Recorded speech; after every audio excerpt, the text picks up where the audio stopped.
What up, Claytriots? It's your boy, Technically Clay, streaming at you from sunny St. Louis, Missouri. It is a little bit chilly outside today. I think I left my window cracked a little bit too much last night. It got a little chilly in the house, but you know what? Um, when you capture all that cold air, that just means you're saving it for later when it gets a little bit warmer. That's my philosophy. We're just trying to save some energy here. Do our part for the environment. That's how I'll put it.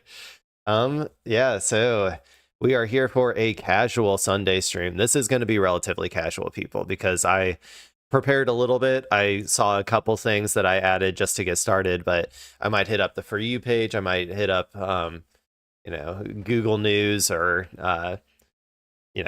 x.com, whatever. I'm just gonna be hanging out, watching some videos and commentating on them. I'm gonna be trying to go over the news of the day. uh but yeah, so that's kind of the game plan for today. Since the last time you saw me, I went and canvassed for Cori Bush. Yet again, it's basically all I do anymore is canvas for Cori Bush. Yeah, so I went out and canvassed for her. It was pretty good. Not that many people answered the door this time, which is, always a little bit disappointing. It just means you get less impact or whatever, but what can you do, right? It's so yeah, but most of the people I talked to were already pretty on board. I had a couple undecided people, and then there was one, like, the classic quintessential little old lady who I think we definitely convinced, me and the person I was canvassing with. I think we definitely convinced her. She seemed like, after we talked more about her, because she eventually remembered, like, oh yeah, Cori Bush, I remember her from the last time or whatever. And then she was talking about how she didn't like Wesley Bell's the APAC, all that sort of stuff, which yeah, so I think that we got one at least. um but yeah, so I did that. Then what did I do after that? Oh, I went and picked up my cat. She's fine. She's at home. We're keeping a close eye on her. She got one of her breast chains removed because she has breast cancer. So, there goes like $3,000, but you got to do it. You got to do it. But yeah, and so then we set up another surgery to get her other breast chain removed a month in. When I got her back from the vet, she was pretty scared. She peed all over herself. And so she's a little bit stinky right now. She also has a cone, so she's not really able to clean herself up as many times as she's tried. She just keeps going back to try to lick her butt, and is surprised every single time that she can't reach it because of the cone. I'm like, don't you get it by now? How many times do you have to learn this lesson? But yeah, so anyway, she's doing great though. Let's hope for a smooth recovery. And then she just has to do one more surgery, and then we're done, hopefully, with spending all of our money that we have on our cats. So yeah, there is that. That is basically all I did yesterday. This morning I really just woke up and got some leftover coffee that I had in the fridge, and then came here to stream for you beautiful people, because you deserve it. You deserve it, people. I don't know if I appreciate everybody out there. In case you didn't know it, I appreciate you if you watch the stream, especially if you watch the actual stream itself and the VODs, and see all this extra stuff that doesn't get clipped on YouTube, because I feel like, honestly, most of the people who see my stuff probably get it from the clips anyway. So I definitely appreciate anybody who's out there watching this right now. That being said, let's just go ahead and hop right into the couple things that I had ready for you all to start with the news. So, you know what? We're just going to start with this one. This is the only Iran content that I really think is worth talking about right now. I think that, as far as I know, the ceasefire is still, holding, I guess. There's Iran, I think, gave a new proposal, or the same proposal, I think, that they have been giving to America, the 10-point proposal from the start. As far as I'm aware, Iran is still proposing the exact same things. America is taking a look at it, but Trump, I think, said that he is probably not going to, or doesn't like it, which, you know, of course. um but anyway, this is some actual like new stuff that I heard. So apparently the United States, it was tired of using up all of our stockpiles of all of our normal missiles. We went through like 50% of them in about 6 weeks of war. So we were tired of using up all of those stockpiles. So now it seems like we're gonna start sending some new weapons over there to go through all of those stockpiles as well. I don't even know how many of these missiles we have, but apparently we're gonna start sending some hypersonic missiles over there. We're going to be hearing about this from Fox News, so take everything they say with a grain of salt. I've already read like one article about this morning, and like, well, like I heard that like these missiles that we're sending potentially are not even really like battle ready. Like they're still in the testing phase, and so it's more like a little bit concerning that we're sending them over right now. But okay, let's go ahead and see what Fox News has to say about it, though. This is Sonic Speed. Gotta go fast. US ways using new hypersonic weapons against Iran. Let's see what they have to say. U.S. and Iran are at a stalemate over peace talks. Let's bring in former Secretary of Defense Mark Esper to break down where things might go next. Secretary, great to have you.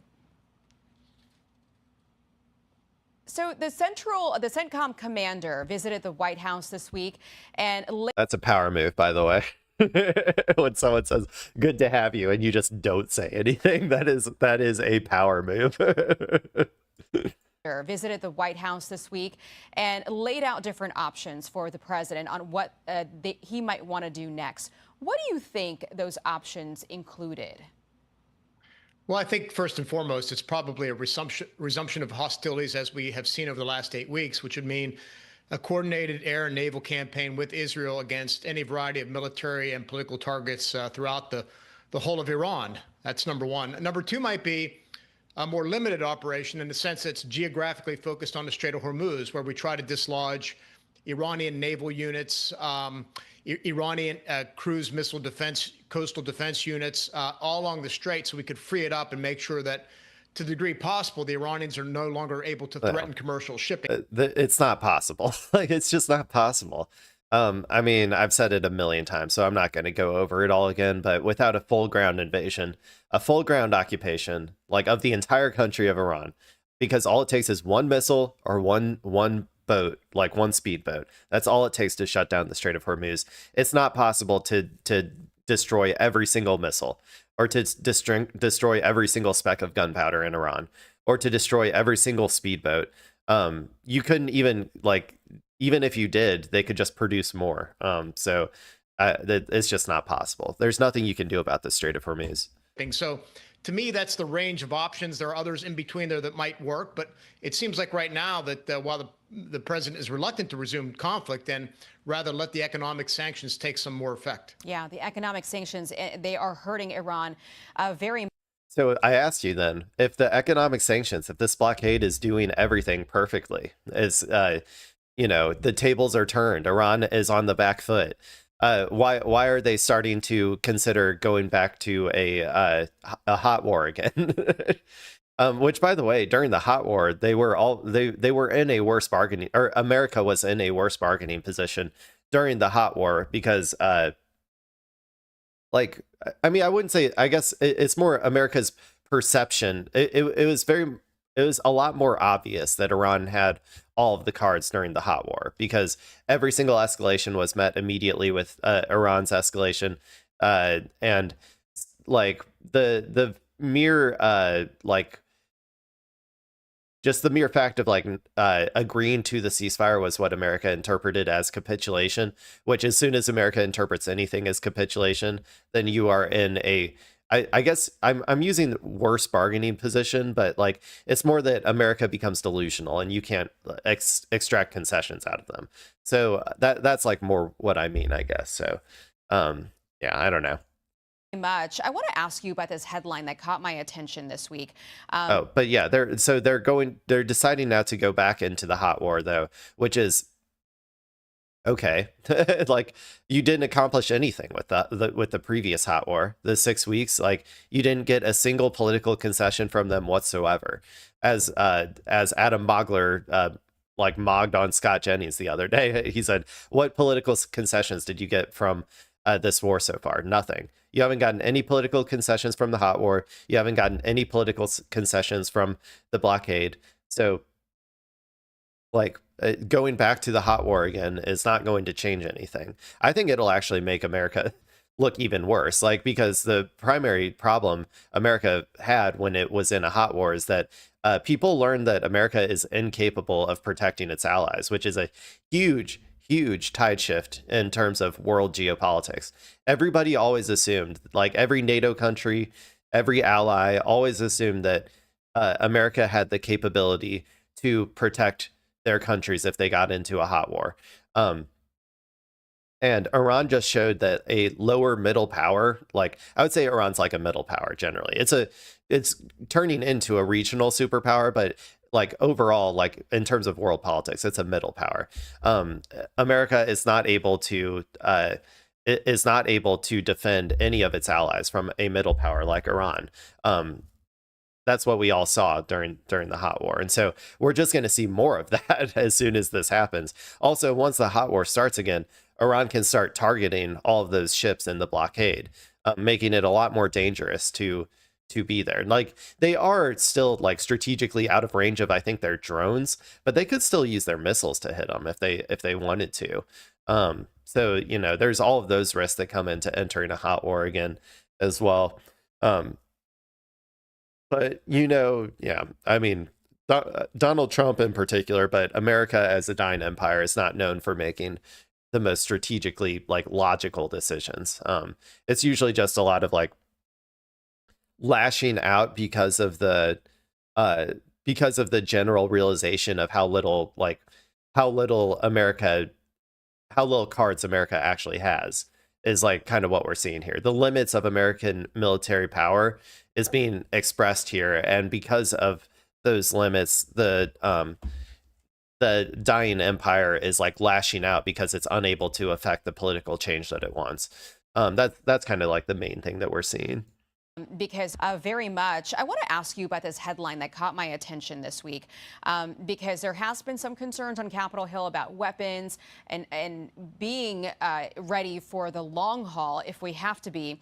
This is on hypersonic. Yeah, the long haul, aka 12 weeks of war. That's what America is capable of doing, is 12 weeks of war, 12 weeks of a hot war, and then we are out of missiles. And then we produce about 20 a year, 20 missiles a year. So we can send like 1 or 2 missiles a month after that, after 12 weeks of war. Yeah, our system, our $1 trillion defense budget is definitely worth it, people. Missiles. It says the U.S. wants to use hypersonic missiles on Iran. Problem is, it may not work. Although it completed some successful tests in 2024, the Dark Eagle repeatedly failed to launch during other tests because of launcher and production quality issues. And an unnamed defense official told Fox News that the weapon has reached initial operational capability, but the Pentagon testing office says it won't have enough data to evaluate Dark Eagle's combat effectiveness until at least early 2027. You know what's crazy is Iran has hypersonic missiles, and Iran has been deploying them already. And Iran is honestly able to produce more hypersonic missiles and like deploy them at scale better than America, where America spends trillions upon trillions of dollars on these programs to create them, and Iran spends like 1% of that, maybe like 10%. You know, like they spend like hundreds of billions of dollars maybe, but like but yeah, that it's crazy how less effective our military industrial complex is compared to like Iran, who has been sanctioned to shit for the past like 30 years, with a brief like sort of sanctions relief during the JCPOA. Like it is astounding how ineffective our system is in producing even the tools of like mass destruction that are required to engage in our imperial death machine every like abroad. Is wild. This new sophisticated hypersonic missile, is this something that the U.S. is behind on that you're aware of? And do we know if countries like China and Russia have these? So Russia and China do have hypersonic weapons. It's hard to really. And if you thought Iran's capabilities of producing hypersonic missiles at scale were impressive, dear God, like China is on a whole other level, man. There's nothing we can do about China at this point. It's over, man. It's over. China just can produce way more of everything than we can. And in the end, wars are all about production capabilities. And we hollowed out our entire industrial base so that our pedo billionaires could exploit third world workers and engage in super mega profits at the expense of the American working class. Like that was the trade-off that they did. And in exchange for that trade-off, America is not able to produce even these tools of death that we need in order to engage in our imperial adventurism abroad. It's wild. The trajectory of this is just, I don't know. It's very poetic, I would say. Like people could write like, I don't know, write like epics about like this like story of American decline. It's like it will be a very fascinating arc of history when people like, or like a very interesting historical like process to look at in hindsight once we get further out past the death of the American empire. Of, and do we know if countries like China and Russia have these? So Russia and China do have hypersonic weapons. It's hard to really understand completely what they can do, their capabilities, the reliability, so forth and so on. We have hypersonic weapons in development as well. It started at least during my era when I was Secretary of the Army in 2017 and 2018. And they are effective systems, and I have no problem testing them in this scenario. As you may know, we tested what was called the PRISM long-range rocket system. Yeah, I'm sure there's plenty of like hospitals and little girls' school that we can test them on. Is probably what they're thinking. God, I mean, I'm assuming that. I mean, I would say that I'm assuming that we're not going to do that, but given America's track record of like hitting civilian infrastructure in this war, I don't want to make that assumption. Long ago against Iran. It was another system developed during my time, or launched during my time at least. So look, I think a conflict like this can be a good testing ground for weapon systems. When it comes to munitions, though, I'm far more concerned about the state of play with regard to THAAD and Patriot, JASSMs, LRASMs, the whole panoply of high-end missiles that we've expended through not just this conflict, but sharing with Israel, providing to Ukraine, so forth and so on. Our defense industrial base is not in the shape it needs to be for the long haul, particularly if we get in some type of extended conflict with China, and that's what concerns me most. We have some Patriot missiles in Poland, too. I remember I was at the border when the war started on Ukraine. I saw them. I mean, they're incredible in person, and we're supposed to, I don't know if we have yet, give weapons to Taiwan as well, because there's a threat of China. So, yeah, we're expended. Taiwan's not the one true ally. Only Israel. Israel is the only ally. Israel is the only country. It is America and Israel. Those are the only two countries. If your name is not America or Israel, you are not getting any missiles in the future. Those are the only two countries that we care about. Like honestly, it's wild, dude. Yeah, Taiwan, I would not get your hopes up that we're going to be sending you a bunch of missiles. Weapons to Taiwan as well. Like, especially given how America's tendency to be, to get like entangled in forever wars, like not being able to extricate itself from conflicts. I'm going to guess that this one's going to be a long-term conflict, that we're going to be constantly needing to send all of our missile systems over to, protect Israel or whatever, right? So like if this is going to be another forever war, like another 10-20 years that we're going to be involved in this war with Iran, like how on earth could we actually like quote unquote protect Taiwan? Like it's impossible. We can't even protect Israel, which, like I said, is the one true ally. Like Israel still gets hit like constantly, and we're trying our best. Like we're spending ungodly amounts of money and missiles and all of that stuff to try to protect Israel, and we're not even capable of protecting Israel. So I don't know, like Taiwan, you need to find I would suggest, Taiwan, if you're out there, if you're listening to Technically Clay, I would suggest that you find a way to peacefully resolve your conflict with China. I know that you don't. I know that you, generally speaking, I think polling wise, don't really want to become a part of China or whatever. But I assure you that a diplomatic resolution to this, a two systems of government, one China policy, will be significantly better for you than being America's proxy agent, like Ukraine was against Russia, being America's proxy agent against China. You're going to be decimated. Your population is going to be decimated. And we will not allow you to stop your war either if you go into a war with China, because we will see it as beneficial to destabilizing China in the same way that we see it as beneficial for Ukraine to continue destabilizing Russia, even at the cost of the Ukrainian people. You know what I'm saying? Like, it's not going to be good. I highly recommend you look into some sort of diplomatic resolution with China, please. Was at the border when the war started on Ukraine. I saw them. I mean, they're incredible in person, and we're supposed to, I don't know if we have yet, give weapons to Taiwan as well, because there's a threat of China. So yeah, we're expended in multiple different places, which is why I think that the Secretary of War and the Pentagon is asking for $1.5 trillion in a brand new It won't do anything. Democrats have a big problem. Just another half a trillion and all of our problems will be solved. The problem isn't the amount of money. Like, what are you talking about? We've been the Pentagon's budget has gone up every single year for, like, I don't know, as long as I can remember. It has been going up. That has not improved the efficiency of the system. That has not improved the bureaucracy of the system. More money does not equate to a more efficient system.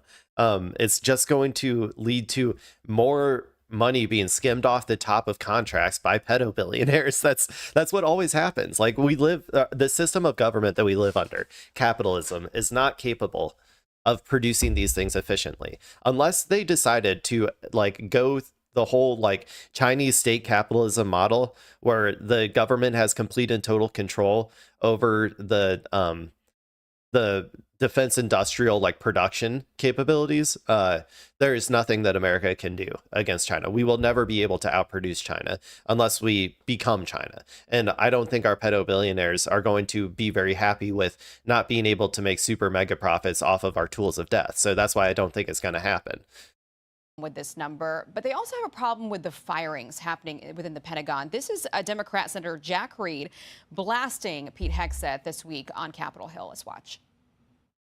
You are hollowing out the military's bench of experienced and highest performing senior officers while making young officers wonder if they should continue to serve. My colleagues and I have heard from countless service members throughout the ranks, many of whom will be watching right now, who are confused and disturbed by your actions. I want you to respond to that, Secretary. What do you think of these firings? And when you were Let's there, see what he says. Were there problems?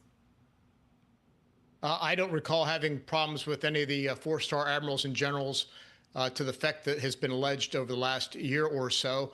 You know, the person of contention in the hearing was General Randy George, who I've known for many years. He was division commander when I was Secretary of the Army. He is one of the finest officers I have ever known and is well respected. And what they were pressing on was what was the rationale for his firing. And I think that's a good question. I think that's fair for Congress to ask. The reporting was that Hegseth and the Army Secretary Dan Driscoll were at odds at this. And so I think these are fair questions to ask. Every time you fire a general officer or an admiral, you're losing anywhere from 30 to 40 years of experience. Doesn't mean you shouldn't. Yeah, what these people are never going to admit, though, is that the primary reason for these firings is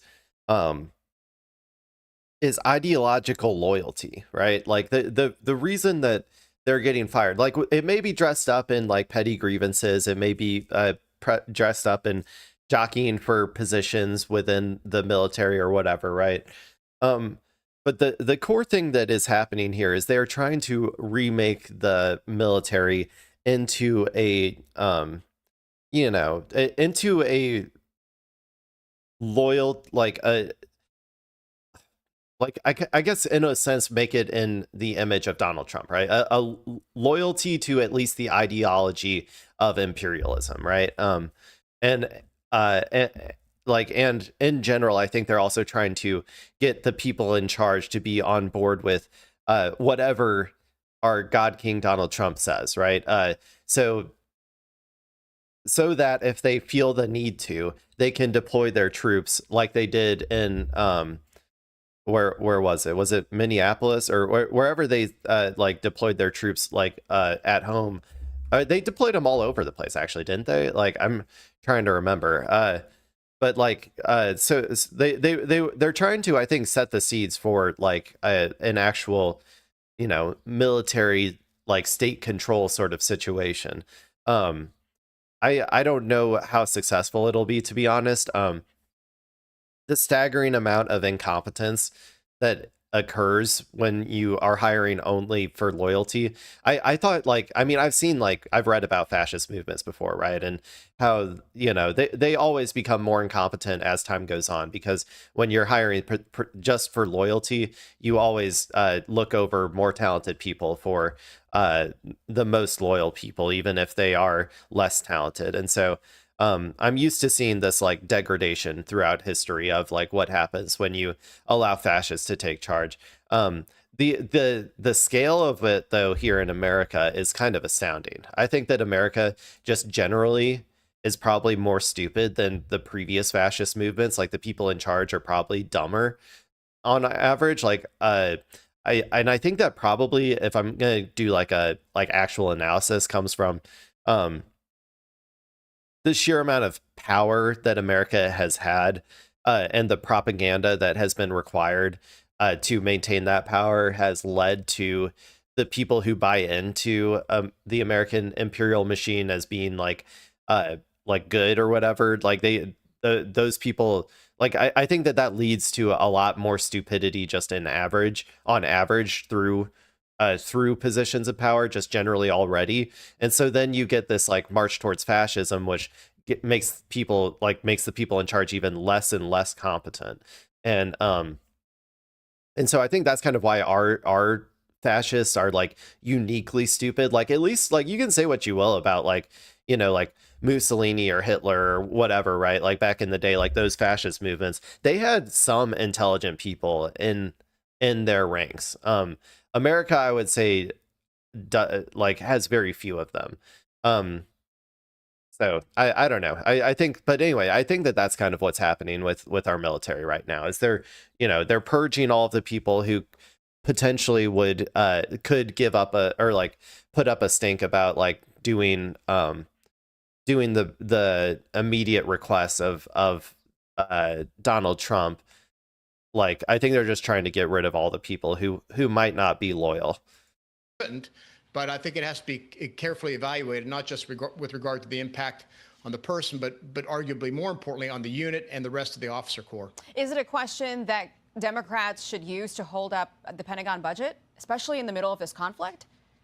Well, no, I don't think that's sufficient. But keep in mind, both Republicans and Democrats were asking these questions the other 2 days, on Wednesday and Thursday. So it wasn't just Democrats. There's, again, a lot of concern about personnel turnover, such as happened over the last 12, 15 months. So, again, I think those are fair questions to ask. And I was asked at times with regard to. The only thing we can hope for, though, is that our military is going to be so involved in the Middle East for the foreseeable future that they will be incapable of doing, like, I don't know, like poll stuff or whatever, you know, like going in and like seizing ballots or whatever. I don't know for sure, though. I mean, we still have a lot of troops here in America. Like, so if they did want to go through with some sort of like you know, fascist coup like in the next elections or whatever, they probably would be able to, if I'm being honest. Like, we have just so like ungodly amounts of troops, man. To personnel that had changed during my tenure, so it's not unusual. Okay. Secretary, great to have you. Great to see you, and we'll have you back on soon. Thank you. Okay. Honestly, that was one of the more reasonable Fox News segments I've ever seen. I mean, yeah, they're living in like Fox News world where, you know, everything is, you know, like rainbows and butterflies in their head. Like, yeah, the war is going great, like all that sort of shit. But in general, this guy was a little bit less annoying than most people I see that go on Fox News. So, you know what? There's that. Let's see what else we can watch. Let's see this one. This one seems interesting. So this is by CNN. So according to our government, everything's going great, right? It's been a perfect war. We've won 1,000,000 times over. I've heard Donald Trump say we've already won like at least 10 times, right? Now, I've been highly skeptical of that. I personally believe that Iran has won this war in a way that nobody could have possibly anticipated, including me. Iran has proven how little America is capable of protecting its allies, which I think is the biggest outcome of the war, but has also been able to accomplish military objectives that nobody thought that they would be able to do. And one of those military objectives that they wanted was to get rid of all of the American bases that were all precariously surrounding Iran and all of these Gulf state countries. You know, like it's you obviously you don't want your adversary just building bases all around your country. Like if China decided to start building bases like all over the Mexican border or something, you know, like just Chinese military bases all over the Mexican border, all over the Canadian border, over in Cuba, if China started doing that, I think America would probably have a problem with that, and vice versa. Iran, you know, we've done that to Iran. We do that to everybody, to be honest, but particularly we do this for Iran by putting all of our bases all over the Gulf states. And but Iran was able to essentially completely destroy most of the bases, and that's what we're going to learn about here, because like they say, like Hegseth has been saying, Iran's military capabilities are gone. They're not able to do anything anymore.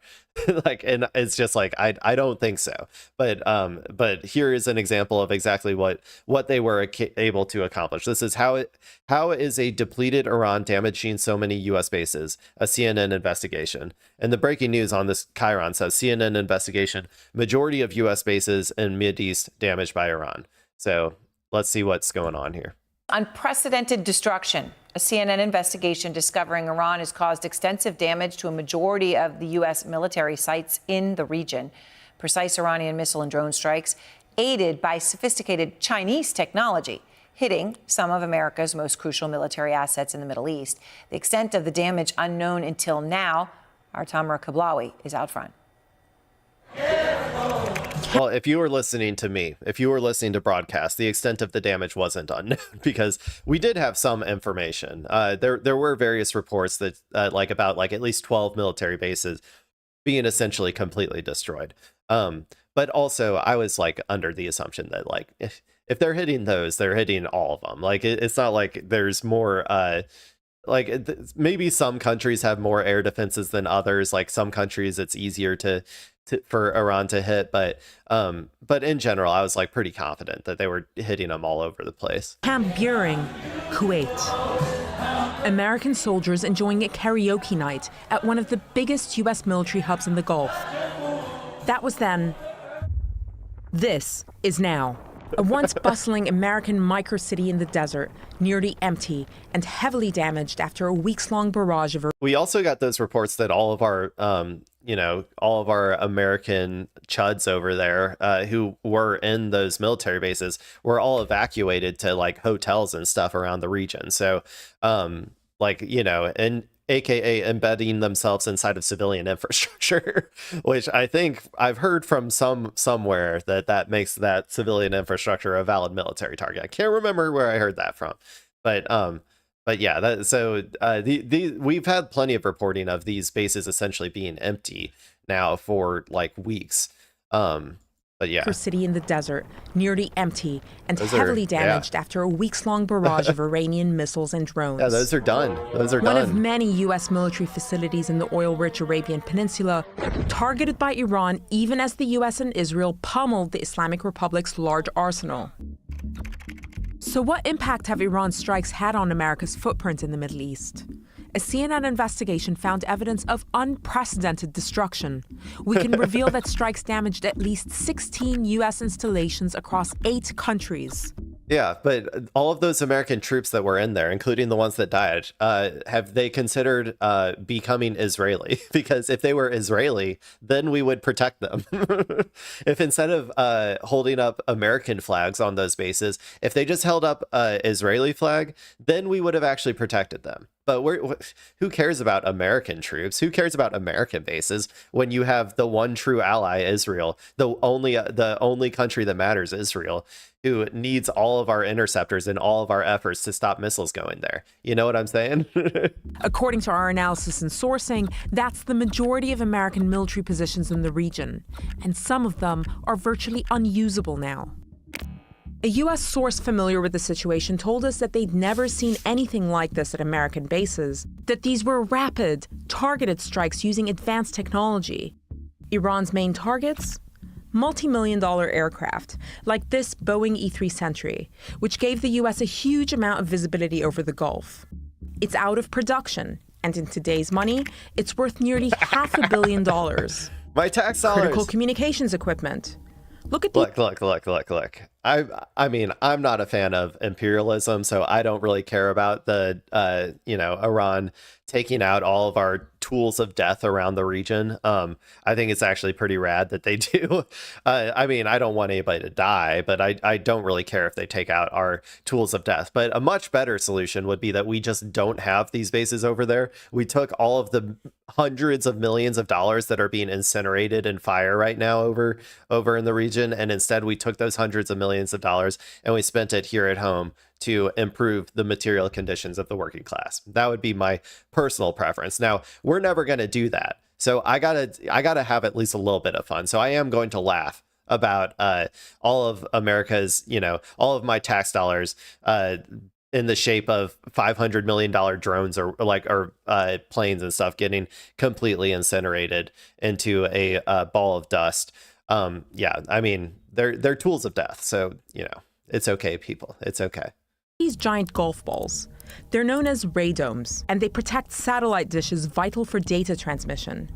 In this base alone, Iran destroyed all but one of the radomes less than a month into the war. And crucially, radar systems. Highly sophisticated, expensive, difficult to replace, and critical to air defense.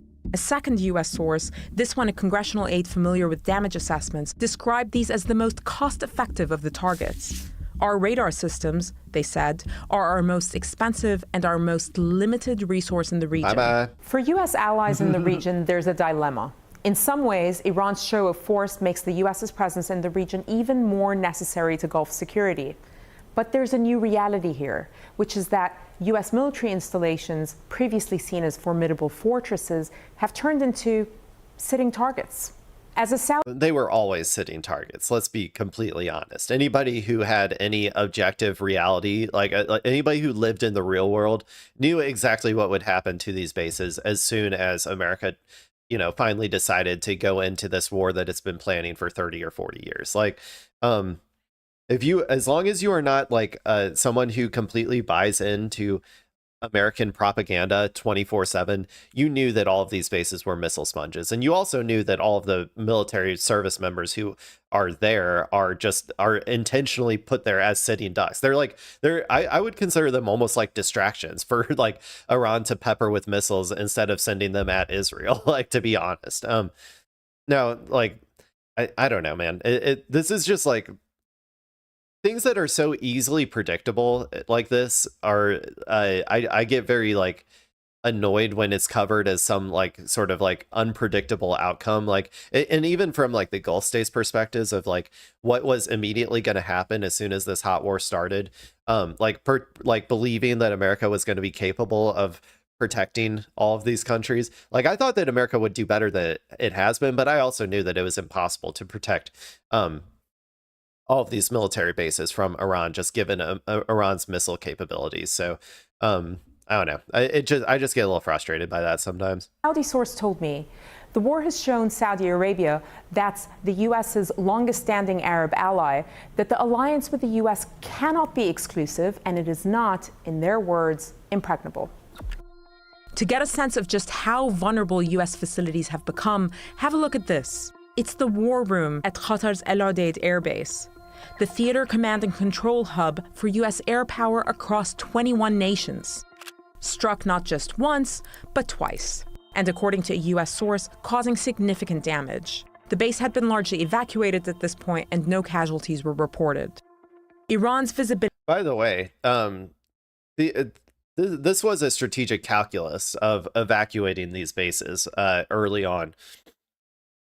They could have done a lot more to, I think, try to protect them, potentially. Like I said, but I think number one, they wanted to give. They primarily cared about protecting Israel over these, like, you know, American tax dollar bases or whatever. Like, you know what I'm saying? Like they cared more about that. But also, I think there was a Trump in particular, especially after that first strike that killed all of those service members. I think Trump in particular was very worried about the optics of having like, you know, a constant deluge of service members dying, right? Like dying at these bases. And so probably made the calculus that he cared, like, instead of like engaging in an actual defensive posture that would lead to some casualties, but trying to protect these bases in a more meaningful manner, he decided just to abandon them and let Iran just continuously pummel them. And it kind of is, I think that's more indicative of America's lack of, America's like just inability to take any sort of actual service member deaths, especially for wars as unpopular as this. Like, it probably would have become a huge, like if we were getting like, say, one troop death per week during the entire, that entire conflict, the first 6 weeks, I mean, like even just that probably would have been like pretty impactful, I think, on the American psyche in terms of this war, and particularly because Trump cares so much about optics. I think that he would be willing to sacrifice the strategic outcomes of the war just to avoid looking bad from an optics perspective. So yeah, but it's not like it would have changed that much if the people like had stayed on base. I just think they could have protected the Gulf states a little bit more, but like I said, they care more about protecting Israel. Visibility over its targets has never been clearer. In 2024, according to the Financial Times, Tehran secretly acquired a Chinese satellite known as the TEE-01B, a massive upgrade from its own satellites. That means that Tehran went from looking at images of this quality to this. This is the first time America has fought an adversary with satellites that capture high-res imagery almost as detailed as its own. As the scale of the damage comes into focus, many will wonder whether America's presence, once a protective shield in the Middle East, has turned into its Achilles heel. Responding to our findings, a Pentagon official said that the defense... Yeah, I assure you, Gulf states, if you did not have American military bases on your soil, Iran would not have targeted you. Like, they wouldn't have. Assuming that you aren't like aligning with America in other ways. It's a strategic blunder for you to maintain these military bases on your soil if you actually care about protecting your country from like military conflict. Like, it is, you are objectively just like throwing like oil on the fire, not to, like, no pun intended. Like, you are just you're throwing gas on the fire to like keeping these military bases on your like on your soil. So the problem though is that the people in charge of these Gulf state countries don't care about protecting their people from conflict. They don't care about that at all. They only care about their maintaining their own power as like oil oligarchs, right? Like so that doesn't, like, they don't give a shit about their, like, the actual people who live in their country. They only care about that, and they see America as essentially the protectorate of their like of their oil oligarchy. Like that's basically what they see America as. And so they allow this, they allow these troops to be in the region as like a sort of exchange for like a handshake with America, that America is going to protect the monarchs and America is going to protect the various people in charge and all of the oil oligarchs from any sort of like, I don't know, like unrest, like civil unrest, or from any sort of I don't know, like Israel destabilization efforts or whatever, right? Like that was the deal that they were expecting for this. I think they still probably thought, though, that America would be capable of protecting them. Defense Department does not discuss damage assessments, but that U.S. forces remain fully operational with the same readiness and combat effectiveness. We also understand from our sources that the vast majority of U.S. troops evacuated their positions in the Middle East, with many working from the relative safety of hotels and apartments in the Arabian Peninsula. What civilian infrastructure, embedding themselves in civilian infrastructure, stands out to you about using civilians as human shields, as one might say. Working from the relative safety of hotels and apartments in the Arabian Peninsula. What stands out to you about all this? Well, Aaron, what's interesting is that the U.S. intercept rate is likely somewhere in the 95% level right now. These look predominantly like drone strikes. That's our assessment, the Shaheeds that did this, rather than Iranian ballistic missiles. But it does show, if the intercept rate is somewhere around the 95% level, that 5% or so are getting through and they are having damage. So it's also been going down, right? Like this 5% rate that they're giving, number one, it's from the American, State Department, so grain of salt. But like they are like, they do intercept the vast majority of them. I'm not denying that, but I think that the rate might be a little bit higher than what they're letting on. But regardless, though, the rate of success has been going up over time because they're targeting these radars and stuff. So, like, that means that it might have been like a 2.5%, like, assuming their numbers are correct, it might have been 2.5% at the start, and now it's like 10% are getting through, like it might be something along those lines. I think that there were graphs of like the hit rates over time. I can see if I can pull that up on the side. The system that the U.S. has in place is not foolproof. It's very good, but it's not foolproof. And I would just say, sort of big picture, of your shift to the Indo-Pacific with the PLA, the Chinese People's Liberation Army Rocket Force, U.S. bases across the region, Japan, Philippines, and other places, are going to be at much more severe danger. This one seems crazy. What is this? Through March? That was March 10th. Do they have any?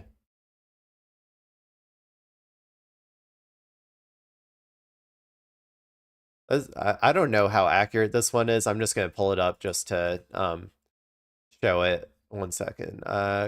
Save it as open image in new tab. That's what I usually do. Oops, it's pretty. I don't know how accurate this only goes through March 10th, which was like, I guess we've been in a ceasefire for a couple weeks, but penetration as percent of total attempts. Again, this is from x.com. I'm going to be honest. I don't know where this data came from. So I would take this also with a grain of salt, but ballistic missile hit rate. I don't know. This is confusing. I'm gonna see if I can find another one. 1 second.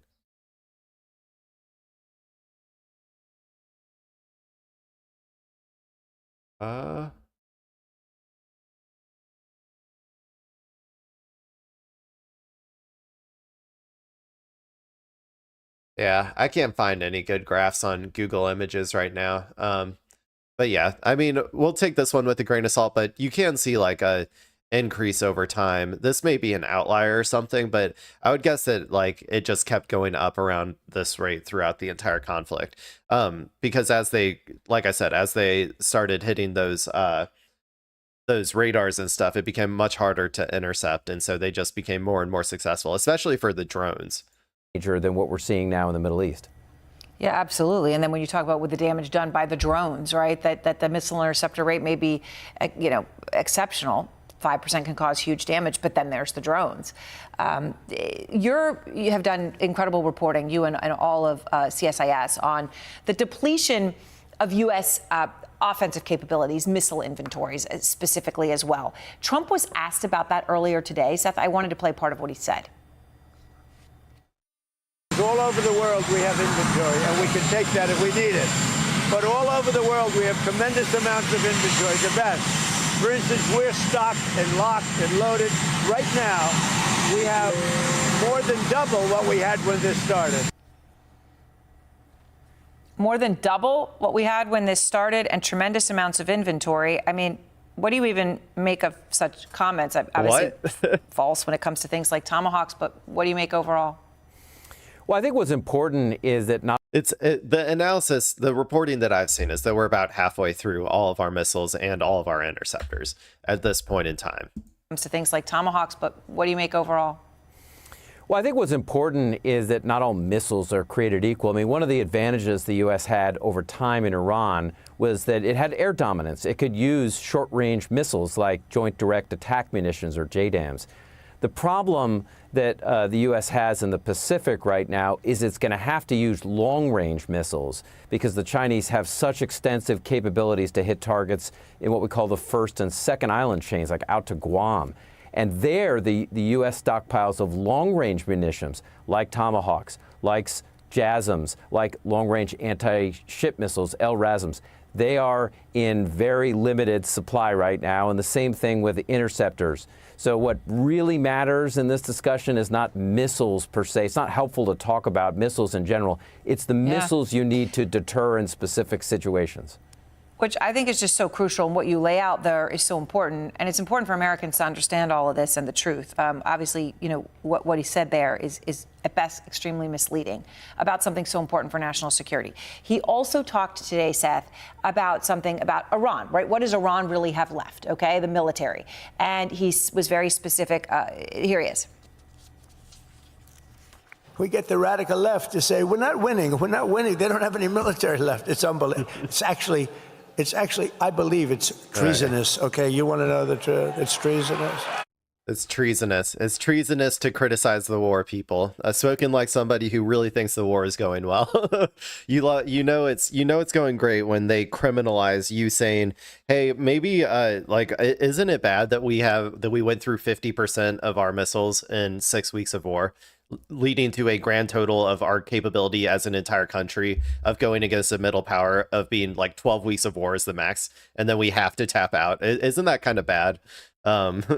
Like I don't know. That's they're really showing their ass when they say we must criminalize anybody who says that the war is going badly. Like come on, man. Like you can't be projecting like that. It's the most obvious. I don't know. It's like it's like if you say like, oh, if someone was like, oh, you're a bad driver, and you're like, no, I'm not. I actually drive race cars. I'm a race car driver, and I actually drive in NASCAR, and you can't even, how dare you even say that about me? I'm the best driver that has ever existed. I'm like Dale Earnhardt, man. What are you talking about? It's like, dude, you're clearly fucking lying. Like, what are you talking about? Like, you shouldn't stop over projecting that much. It makes it so obvious. I believe it's treasonous. Okay, you want to know the truth? It's treasonous. And he said that Iran they've got nothing left. Okay, you've looked specifically at that, and you found that Iran does still have a lot left when you look at drones, you look at missile launchers. Yeah, Aaron, I mean, look, there's no question, first of all, that Iran has its capabilities across the boards are degraded. The video you showed of U.S. bases, what the extent of the damage in Iran is much more significant than what U.S. bases have received. Nevertheless, despite that damage, the Iranians have hid stuff underground, so they still have 40% or so, our assessment, of their drone capabilities left, and then maybe 60% or so of their missile launchers. So they do still have the capability to fire missiles and drones, and that makes them still a dangerous And they never talk about Iran's production capabilities as well. Like, Iran is still creating drones right now. Iran is still creating missiles. They're still creating, by the way, missiles and drones at a rate that is faster than America can produce missile interceptors. The trajectory of this war is set in stone. America is not capable of producing the tools of death and destruction that it needs to like just engage in the way that it has for the past 6 weeks indefinitely, right? Like, it's just not possible. Whereas Iran is still capable to produce more. Iran is still like, and even if you take their numbers as for real here, that's still thousands of missiles and hundreds of thousands of drones that Iran still has. Like, I don't know, man. I don't know. I think this is, it's pretty obvious, like, if you just look at the material realities, who is winning this war. So there you go, people. That's what's going on with the drones right now. Let's see, what else do I want to talk about right now? What should I talk about next? I guess that's somewhat related, but I just did a CNN one. Let's take a break from Iran. Let's go ahead and go to this one. Gaza. Joining me on the... So, okay, people, apparently it is World Press Freedom Day 2026. Now the world, the press, I won't lie, it's been rough. I think it's been a rough year for the press. Number one, Israel has killed more members of the press than anybody in any conflict ever in the history of humanity. Like it's crazy. I think more members of the press were killed over the past 3 years than like in any conflict throughout all of history. Let's look it up. Israel killed those press of any.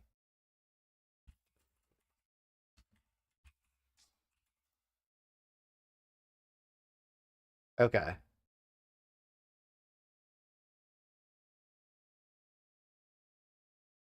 This is AI overview.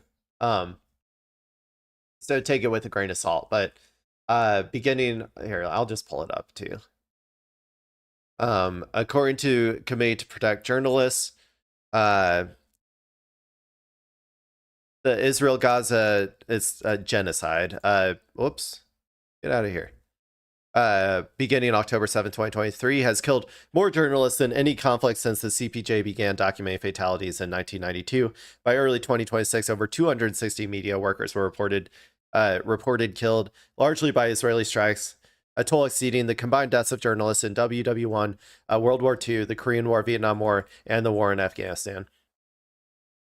Yeah, so that in and of itself has made it a rough few years for the press, but also America's descent into fascism, and the general rise of like right-wing authoritarianism all over the world has led to, not the best situation for the press. Now, I want to be clear. I'm not a fan of a lot of the Western press because my problem is that they are not actually adversarial to the people in power. They are aligned with the people in power. So, that's another problem in and of itself. That's the press, cozying up to fascists, essentially, right? But I do feel for the actual true journalists who go out there and hold people accountable. It is rough right now if you're trying to actually do the job of the press, which is to hold people in power accountable. So let's start this video. I'm going to go use the bathroom at the beginning of it, but we'll see what's going on with the press on World Press Freedom Day 2026. This is RSF report says press freedom at its lowest in 25 years. Let's go. The set is Nasser Abu Bakr, president of the Palestinian Journalists Union. He joins us, normally based in Ramallah, in the occupied West Bank. Hello, Hugh. Just want to begin, first of all, World Press Freedom Day. What does that mean for you?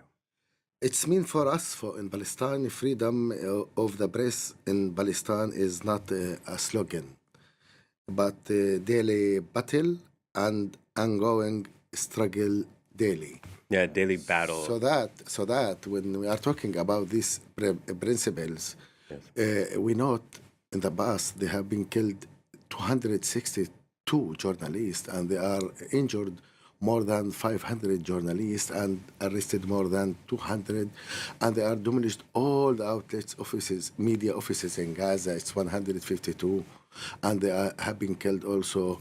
Is more than 700 from the families of the journalists, and they are demolished all the houses of journalists. It's about 1,000 and Okay, so like I was kind of expecting, Israel is really juicing the numbers here. I mean, I'm pretty sure that even without, if you excluded all of the atrocities that Israel has committed against journalists, I still think that press freedom is going down significantly just because of the rise of right-wing authoritarianism across the world, right? However, yeah, Israel is definitely juicing those stats, man. They go after journalists like it's fucking candy, man. They cannot stop it. Like yeah, I don't know. They hate press. They hate the press. Obviously, any country that is engaging in atrocities is very antagonistic to the press. The problem, the reason why Israel is so bad though is because they specifically they are the ones who have complete and total control, especially of Gaza. Like international press is not allowed to go into Gaza, so they can just like act with impunity, and nobody is there to report on it. So obviously then if there are Palestinians in there who are reporting on the atrocities, those are going to be target number one, like when Israel's doing their thing. So 700 houses. It's a media genocide. It's genocide in Palestine for all the people in Gaza, but this is the first media genocide on the world. It's happened live in Palestine and in Gaza. Yeah, the So committee. that we must be still going on and struggle against our freedom. And the Israeli occupation, they are targeting, they have systematic targeting for the freedom of press and for the freedom of media in Palestine. So that this is not the first time. Before that, we are collected and documented that Israeli occupation targeting more than 9,000 attacks against Palestinian journalists from 2012 till 7 October of 23. It's meaning it's policy, it's Israeli formal decision, and the security forces and the army, they are implements the decision of the government, so that it is the time that must be. Man, we're getting a lot of different new sides that are existing. We got, obviously there's the genocide, but then there's the ecocide. I've heard that one tossed around, the destruction of the environment, essentially. What other ones? I've heard there's various other I'd have to remember, but I guess also now we got journalist side, media side, maybe media side would be an okay term for that, but yeah, like the systematic killing of all media personnel inside of Palestine. Yeah, it's rough, dude. Accountable the Israeli government and Netanyahu himself. Right, and one of the things we've seen done by the Israeli forces that are targeting these journalists is they've tried to dehumanize them. Sometimes being referred to as Hamas operative. In Lebanon, we're hearing this now again, Hezbollah operative when journalists have been killed. We have a list of the journalists that have been killed in Gaza. It's put together by Mediapar. Over 207 journalists killed between October 7th of 2023 through the end of April of this year. And we're showing those images on your screen now. Nasser, how many of these people did you know personally? How many of them were friends or colleagues that you knew? It's the bravest thing in the world, man. If trying to cover Israel's atrocities is one of the bravest things that anybody can do. These people, they deserve all the praise in the world. They're doing God's work out there. Seriously, it's so sad. It's so sad that these people, just for trying to shine a spotlight on the suffering of the Palestinians, were killed for that particular reason. It's very, very sad. Like, rest in peace. They'll, we'll remember you. The very brave people. Most of them, I know them physically, because I worked in the past in Gaza. Long time I was with Agence France Presse and worked in Gaza, and many times I visited Gaza. 23. In this year, I am focusing my visiting to Gaza and meeting with all journalists many times. And before that, I have a good relation with them. And in 23 also, we hold our Congress for our union and see all the journalists in Gaza. They are not numbers. They have dreams. They have stories. They have families, and they have hope. And they are a dream of their future, the future of their families. They are not only numbers. We are talking about 262 journalists. By the way, 38 of them, they are female journalists. Yes. And they have children, young children. It's a mascara. It is the biggest mascara in all over the world. It's happened in Palestine, in Gaza. Well, I want to get your reaction, because Israel's official position is that their defense forces never target journalists. Who gives a shit? Who gives a shit what Israel's official position is? Seriously. Like, how many times do we have to do this? You don't go ask the person who murdered somebody, hey, did you murder that person? They're obviously going to say no. And that's how it should be framed. Anytime Israel says that they categorically deny the accusation of genocide, every single time that you report on that, you should say Israel, who has a long track record of denying the obvious atrocities that have been well reported on by multiple different organizations, declines to say whether they actually have committed these atrocities, even though it is very, very, very, very highly likely that they did, due to the amount of reporting on it. You need to frame it in a more real and grounded way. I'm so tired of people ever taking anything that Israel says seriously at all. What are we doing? they lie they breathe. There's no reason. Their words are worth nothing. They're not worth a fucking, I don't know, pile of dog shit. That's what they're worth, man. It's so frustrating to me. The facts, as you see them, obviously tell a different story. What would you say about how Israel is justifying or perhaps dismissing these attacks? We have many evidence and documents that the Israeli occupation threatened the journalists before they killed them. Right. By phone, by WhatsApp, by contacting them. And each single of these documents we have from the journalists themselves, many journalists, Wael Dahdouh from Al Jazeera. They are threatening his family few minutes before they killed his family, his wife and his children. And they didn't give them the time to escape from the house. They gave them half an hour. We will demolish the house, go outside. Before 5 minutes, they killed all of the family. So that when they are talking, they are lying, that they are not targeting the journalists. If they are not targeting the journalists, how those biggest number in all over the world, they are targeting by them to more than 260 to many hundreds, more than 500 wounded, injured. And when they are arrested them because they are journalists, and they are judgment them in the jail because they are journalists. We're running out of time, but I just want to ask you: Israeli authorities have investigated any of these? Is there any chance of justice for any of these? Let me give you some example. Shireen Abu Akleh. Israel doesn't even investigate the 5 people who sexually assaulted that Palestinian prisoner in broad daylight on TV. There's a literal crime that was broadcast on TV to everybody of 5 Israelis sexually assaulting a Palestinian detainee.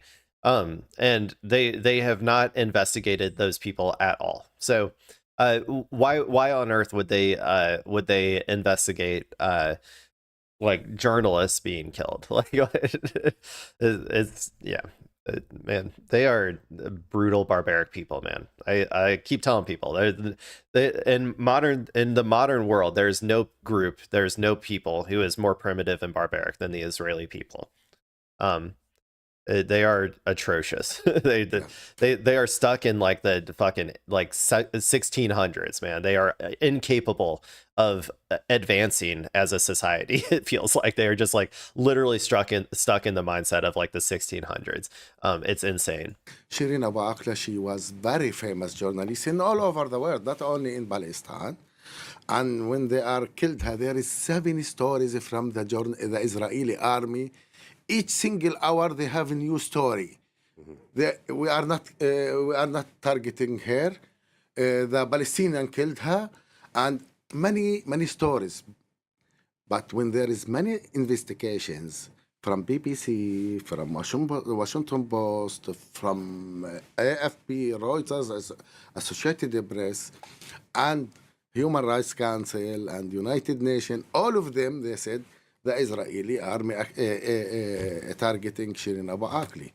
And the Israeli said, we are investigated and there is no evidence that we are killed Shirin Abu Akleh. But in the same time, they have 7 different stories about the killing of Shirin Abu Akleh. What's meaning for you as journalists and as our followers for 24? What's their opinion? Right. You can decide, and you can hear me and read the stories and the investigations, and you can know the fact, because we are a human. It's just like I don't know. I just don't. I will anything that Israel says. It's the opposite, man. That you will be right more often than not if that's the assumption that you go in with. Okay, well that one made me sad. God, I was hoping that they would talk more about. I mean, obviously this is important. Like, and that was what I mentioned at the very beginning. I knew that was going to be a part of it. I was kind of hoping they would talk about more of the stuff other than just like how atrocious, like the LeBron numbers of like journalists that Israel has killed or whatever. Like I wish it was something better than that. But okay. Or not better than that, but I was hoping to have some of like the right-wing authoritarianism, like that angle. But anyway, let's go ahead and move on to what do we got? How about this one? We're going to go into Gerrymander-gate. This is from MS Now. So as people know, gerrymandering largely historically has been utilized by Republicans very heavily. Democrats have done it too, but to a much lesser extent.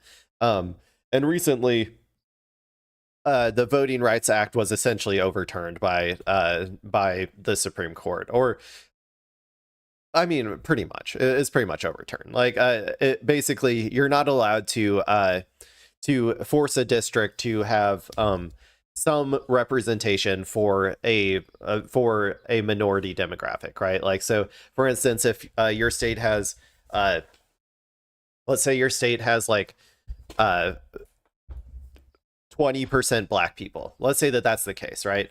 Under the Voting Rights Act before, you would be required to have some form of representation for that 20% of your population. It doesn't necessarily have to be like exactly 20% of the representatives have to be that demographic or anything. It's just that you have to have some representation for that people, and therefore like courts could reject gerrymandering based on those grounds and all of that sort of stuff.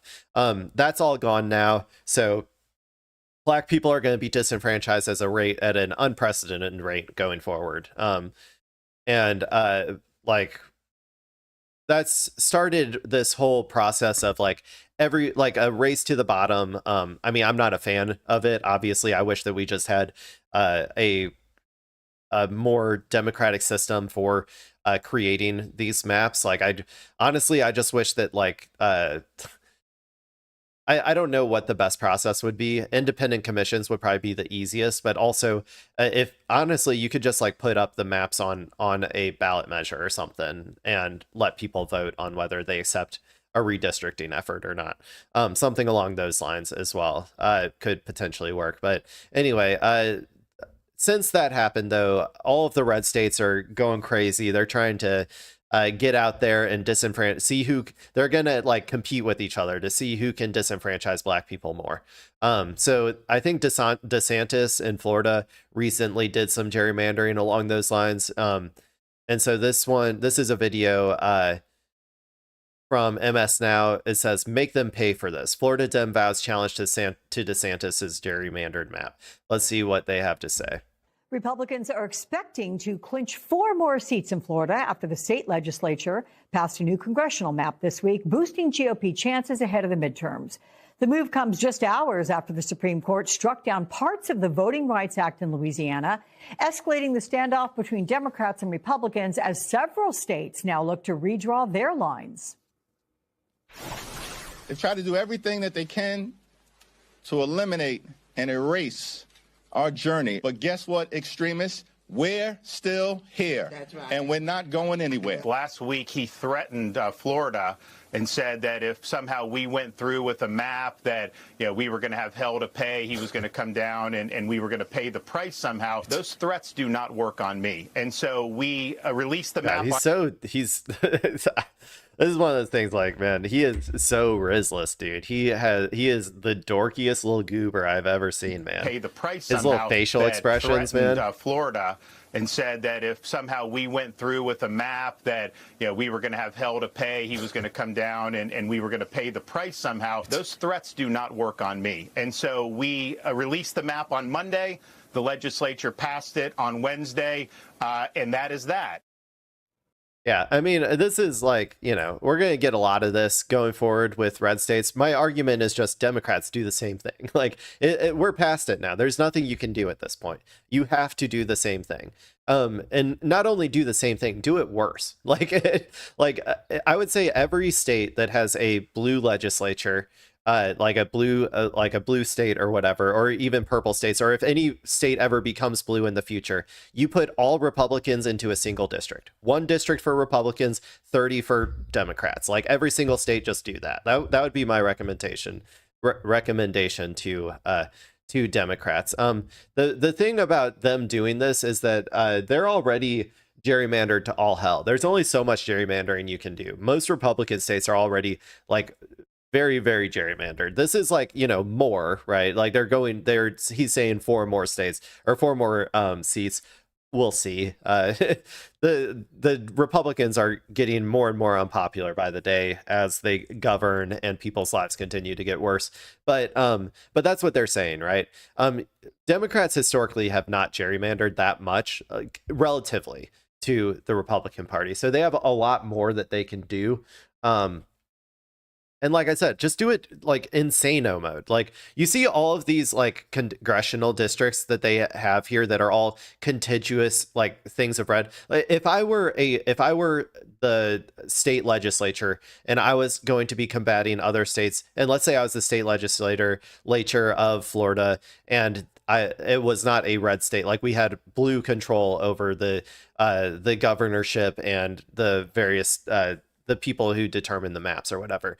What I would do is see all of these districts, 1, 2, 3, 4, 5, 6, like all of this entire thing, the entire state, that would all be 1 district. That would be red. That would be the 1 red district. And then I would take all of those seats, those 20 seats or whatever, I would just pump them into these blue areas. Like, I would just pump they would all be tiny little districts in the blue areas that all get a representative. And then it would be, you know, 30 blue seats and 1 red seat from Florida. Like, that's how I would do it if I were them. You know, because we're living in this no hold bars like world. Who cares at this point? You know, like, you just got to make it impossible for them to, like, you just have to get down in the mud at this point. And then eventually, maybe someday, we'll get a better system that doesn't disenfranchise fucking everybody. The legislature passed it on Wednesday, and that is that. That is that. Joining me now is Nikki Fried, lawyer and chair of the Florida Democratic Party. So is that now? I'm curious your reaction to the escalating feud between House Minority Leader Hakeem Jeffries and the Florida Governor Ron DeSantis, because despite Jeffries' promise of maximum warfare against Republican redistricting efforts, and given its passage in the Florida House and Senate, can Democrats do anything to stop it from taking effect? Well, thanks for having me on, Alex. And no, that is not that. The reality is that people don't understand across the entire country is that Florida in 2010 passed what we call the Fair Districts Amendment, which mandates that the Florida legislature and the governor cannot draw maps on partisan lines. And so already here in the state of Florida, we have been overperforming the national average by 17 points to the left, flipping 29 seats throughout the entire state from 25 to in 2025 and 2026. And we were already positioning ourselves to not only return all 8 of our members of our Democratic congressional delegation, but also flipping a tremendous amount of seats. And as you see on that map that you're showing right now, that is the map that Ron DeSantis went on to Fox News the day before the actual start of the special session, color-coded map, red and blue, talking about voter registration. This is a direct violation of the Florida Constitution. So there will be lawsuits filed, and there is still an attempt at the Florida Supreme Court. I'm not so sure it's gonna go anywhere, man. Law is also like political. Like it is politicized. It doesn't really matter. Like if their state judiciary or whatever is like Republican operated, then it doesn't matter. It doesn't matter. I would say that there might honestly not be much that Florida can do in this regard. The only thing obviously is like, I mean, I think that all of these things where they have them as like lean red, I think that they could be wrong on that. That's the main thing, is I think that the unpopularity of the Republican Party like currently means that like, yes, they're trying to do this based on like polling and, you know, registration and all that sort of stuff. But as the Republican Party continues to eviscerate the working class, like people, like I think a lot of these could end up flipping blue, like unexpectedly, in like the dummy mander, as they've been calling it. But you know, who knows for sure, honestly. But what I was saying though is primarily the judiciary. I don't think the judiciary is going to save us, man. I don't know. I've lost a lot of faith in like things like independent judiciaries or like institutions being able to actually to like stop these sorts of like stop the like Republicans trying to entrench their rule forever, right? I've lost a lot of hope because they are fundamentally all of these institutions are also aligned with the same forces that are behind the GOP, which is like capital and like billionaires, right? So I don't have a whole lot of hope in that. I do have hope in the people. I think the people, you know, as they continue to organize and all that good stuff, you know, will be able to fight back from like a labor perspective. I think that that's like our best hope.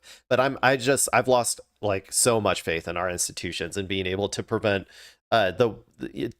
fascism from like being brought forth. Like I just don't have that much faith anymore. To make sure that we uphold the Fair Districts Amendment that the people of the state of Florida passed by almost 70% in 2010. Are you confident that a court battle will keep this from being implemented? You know, look, as you indicated, I'm an attorney practicing law for almost 25 years, and I always want to think that the justice system upholds fairness and law and order. But unfortunately, the Supreme Court, 6 of the justices have been appointed by Ron DeSantis. The 7th was appointed by a previous Republican. And the problem, these fucking libs, man, I swear to God.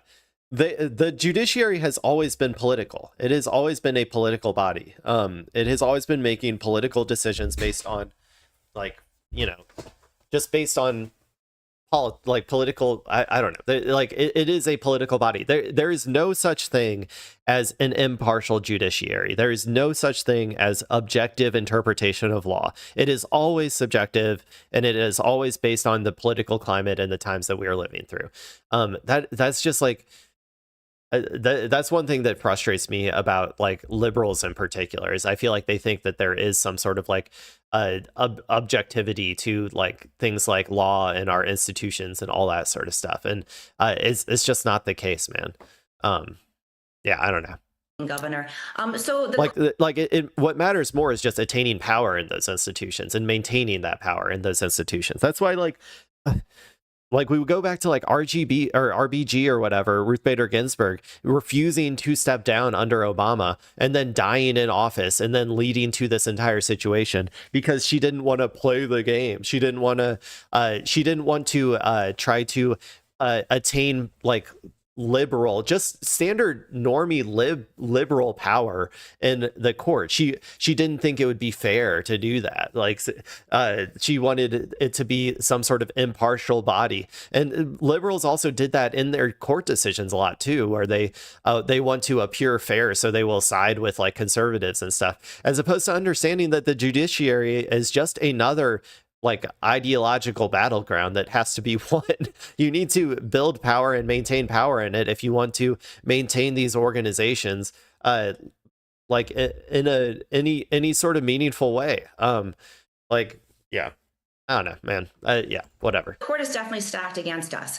But unfortunately for Ron DeSantis and the Republican Party, the law is the law, and the Constitution in the state of Florida is very clear. The law is not the law. The law is subject to the interpretation of whoever holds political power at the time. That district lines cannot be drawn on partisan manners.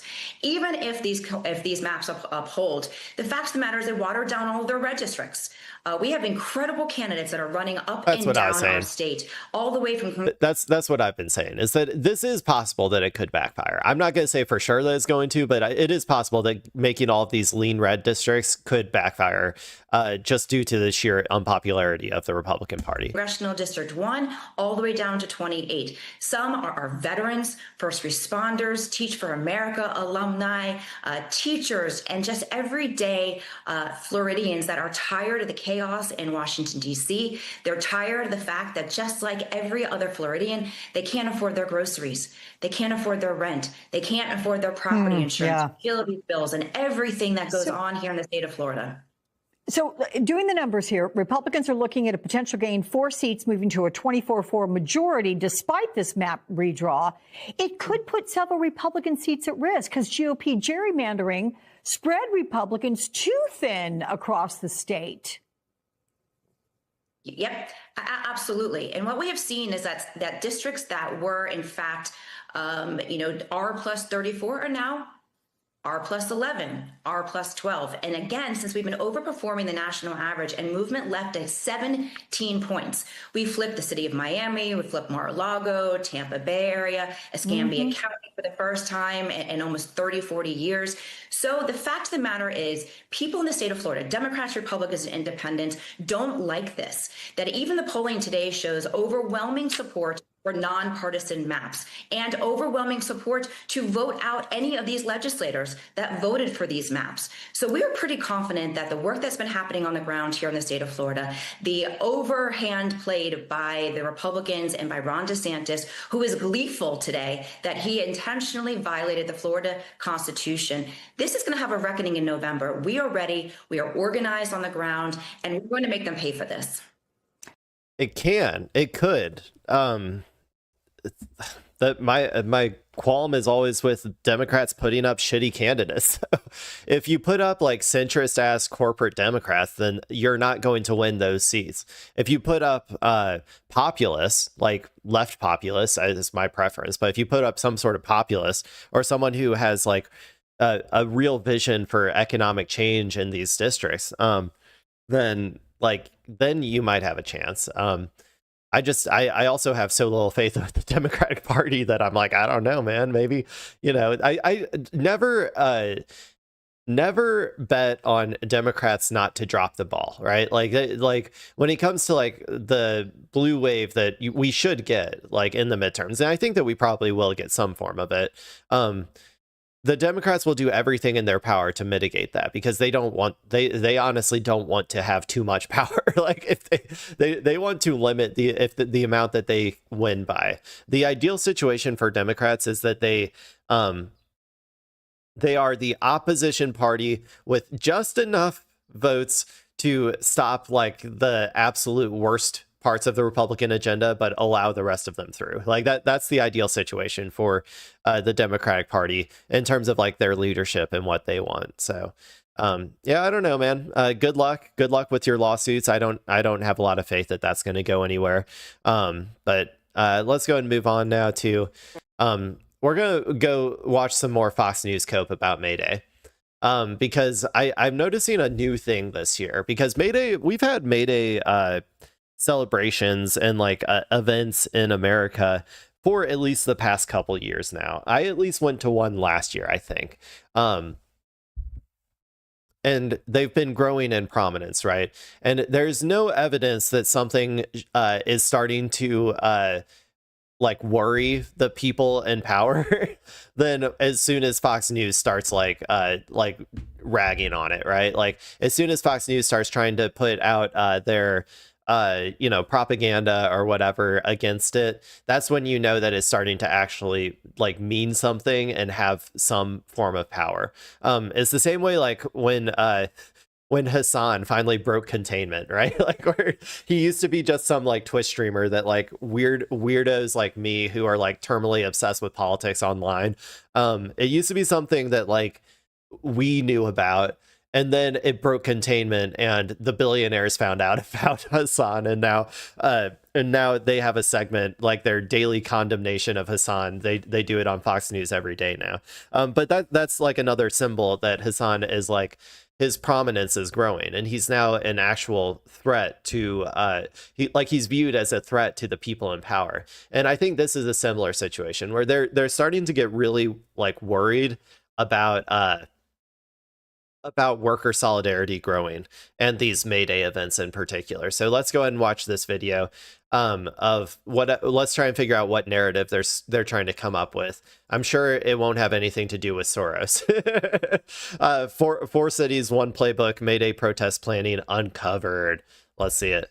Joining us now for tonight's big close-up is Azra Nomani, senior editor of investigations at Fox News Digital. Azra, you've been all over this and all of these various protests, whether they're protesting for Palestine or for Maduro or no kings.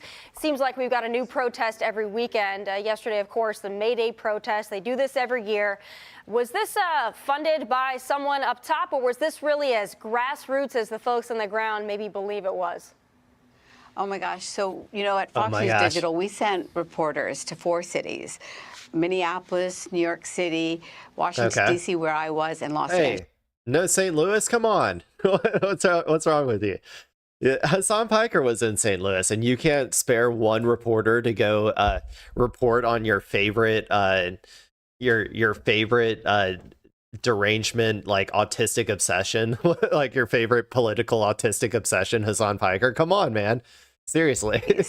Minneapolis, New York City, Washington, D.C., where I was, and Los Angeles. So 4 cities, it was one playbook, Tommy. And it was this network. It was this network of these organizations that you just mentioned with $2 billion in collective revenue. And there are 2 tycoons that are funding a number of these organizations. Tycoons. George Soros is one tycoon. Oh, I swear I don't pre-watch this stuff. I knew as soon as I saw their Chiron saying like $1.1 billion, I was like, they're gonna tie it back to Jews somehow. Like they're gonna do it. I knew that was gonna happen, man. That's crazy. Look, this is why you guys watch me, man, because I know I am tapped in, man. I know what's going through these ghouls' heads, and I can tell you what they're thinking. That's why you should trust me when I say like they're actually nervous about this stuff now if they're covering it like this. $1 billion in collective revenue. And there are 2 tycoons that are funding a number of these organizations. George Soros is one tycoon, and Neville Roy Singham, living in Shanghai, I don't know who that pushing out the propaganda of the Chinese Communist Party, is another. That young man that had his little sign, I've got one right here, by the Party for Socialism and Liberation. The PSL. And so this beautiful yellow sign is an example of the machine of propaganda that they put out into our streets across the country. Wait, the PSL is just a... I mean, I don't know all of the groups that are involved in the May Day protests, but I think that's the PSL, right? Here, we can read about the PSL together. Party for Socialism and Liberation is a communist political party in the United States, formed in 2004 when its members split from the Workers' World Party, Revolutionary Socialist Party in the Leninist tradition. Only a revolution can end capitalism and establish socialism. Probably. I would probably agree with that assessment. PSL pursues this goal by participating in local protests, running candidates. Membership does not release membership numbers in 2019. 100 cities. We have a PSL group, I think, in St. Louis. PSL is a democratic centralist party, which means that all members, including those who disagree, are duty-bound to publicly defend and carry out all PSL decisions. Party Congress held every 2 to 3 years. Answer Coalition. Let's see. Breakthrough News. Oh, I like Breakthrough News. Breakthrough News is a good news channel. Whoops. Didn't mean to click on it, though. Brian Becker and Eugene Puryear and Rania Kalek. Okay, so Rania Kalek, I watch her coverage of Lebanon a lot. Okay, so here we go. Many of the organizations above are funded in part by Neville Roy Singham, a Shanghai-based. Okay, so he lives in Shanghai.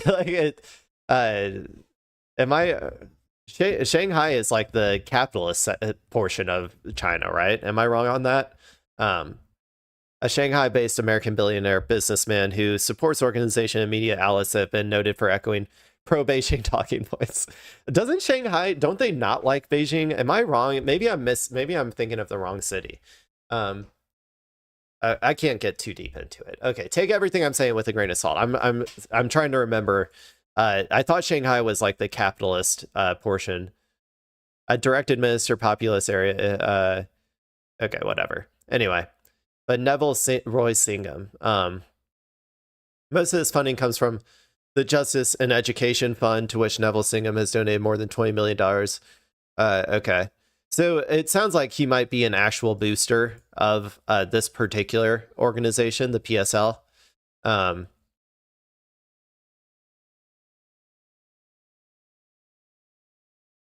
Okay, well, I guess that's enough info about the PSL. But like, I mean, I guess what I would say is this: there are some very few like incredibly rich people who are actually willing to put money and stuff on the line for socialist causes. It's very, very, very rare. And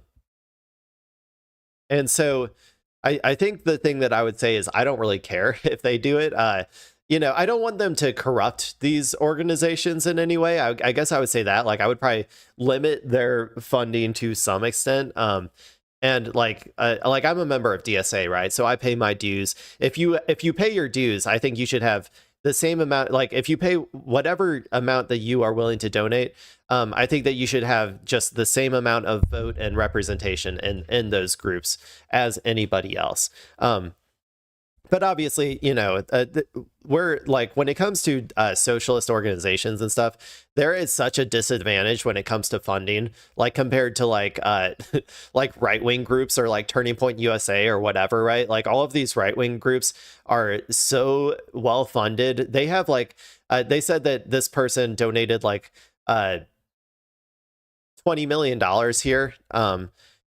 $20 million, that's like chump change compared to the average, like what the average billionaire donates to like Turning Points USA and stuff, you know, like, so that's what I would say in terms of that. I'm sure that I guess there are some big boosters. I didn't see any evidence of Soros in here. I didn't, let me see if I can, Soros is just a boogeyman for the right because he's a Jew.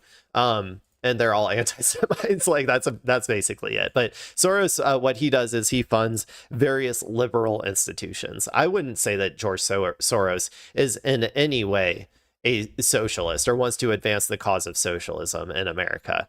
I think that he is just a liberal who donates to liberal institutions. They didn't show me any evidence of that though, so I'm just assuming that they're all just anti-Semites being like the Jews. It's the Jews. In order to push a type of cognitive warfare on the brains of Americans. You know, Azra, one of the groups, some of the groups that were out there were teachers unions. And I had a friend send me a picture just from a local school there where she lives of all these signs, but they're in a...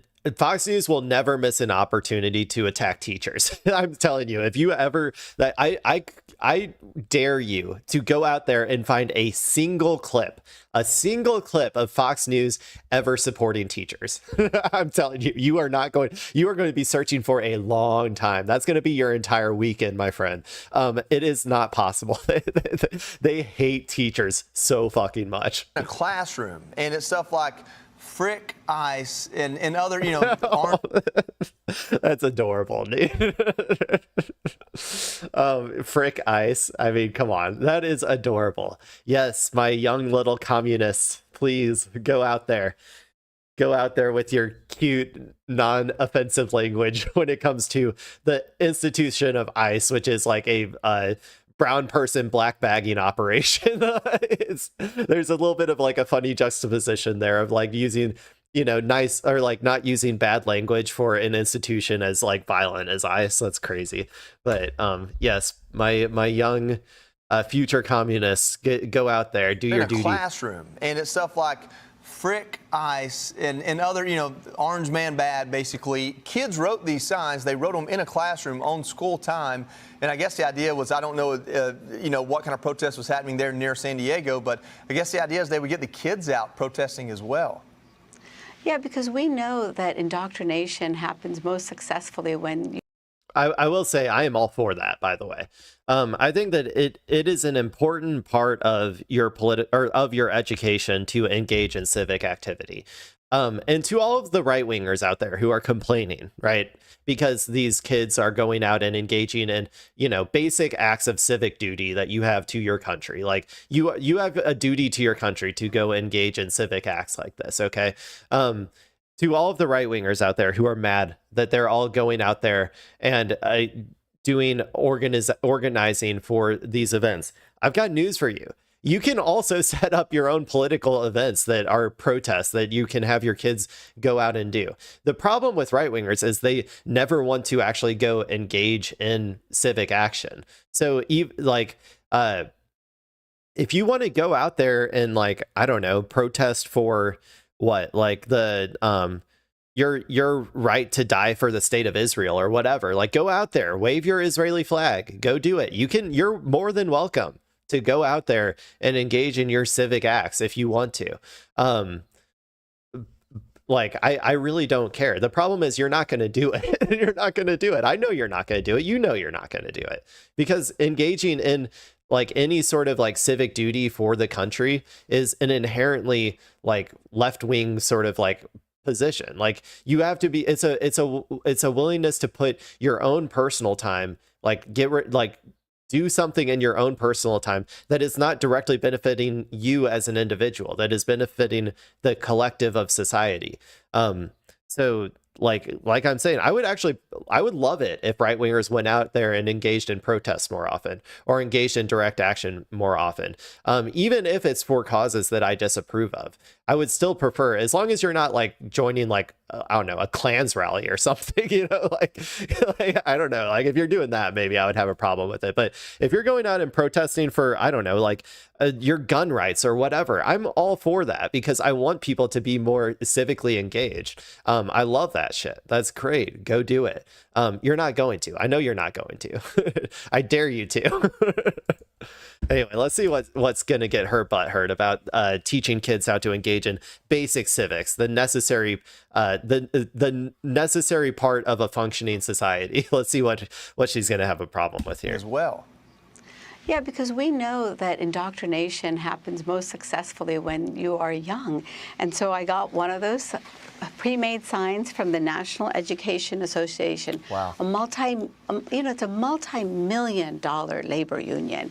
And they say God, they hate teachers so don't much. teach our kids. They don't. And unfortunately, this is facts. These are facts. the teachers don't want to teach our kids because they've got them out on the streets with these handmade fake. They're teaching them civics, dude. Okay, what do you think is more important? Like what like I'm gonna give you two situations. What do you think is like a better use of their time in terms of like learning something? Going to a let's say something relatively, going to the zoo, sending your kids on a field trip out to the zoo, okay? Or sending your kids out to engage in like a civic action, a basic duty of yours as an American citizen to do.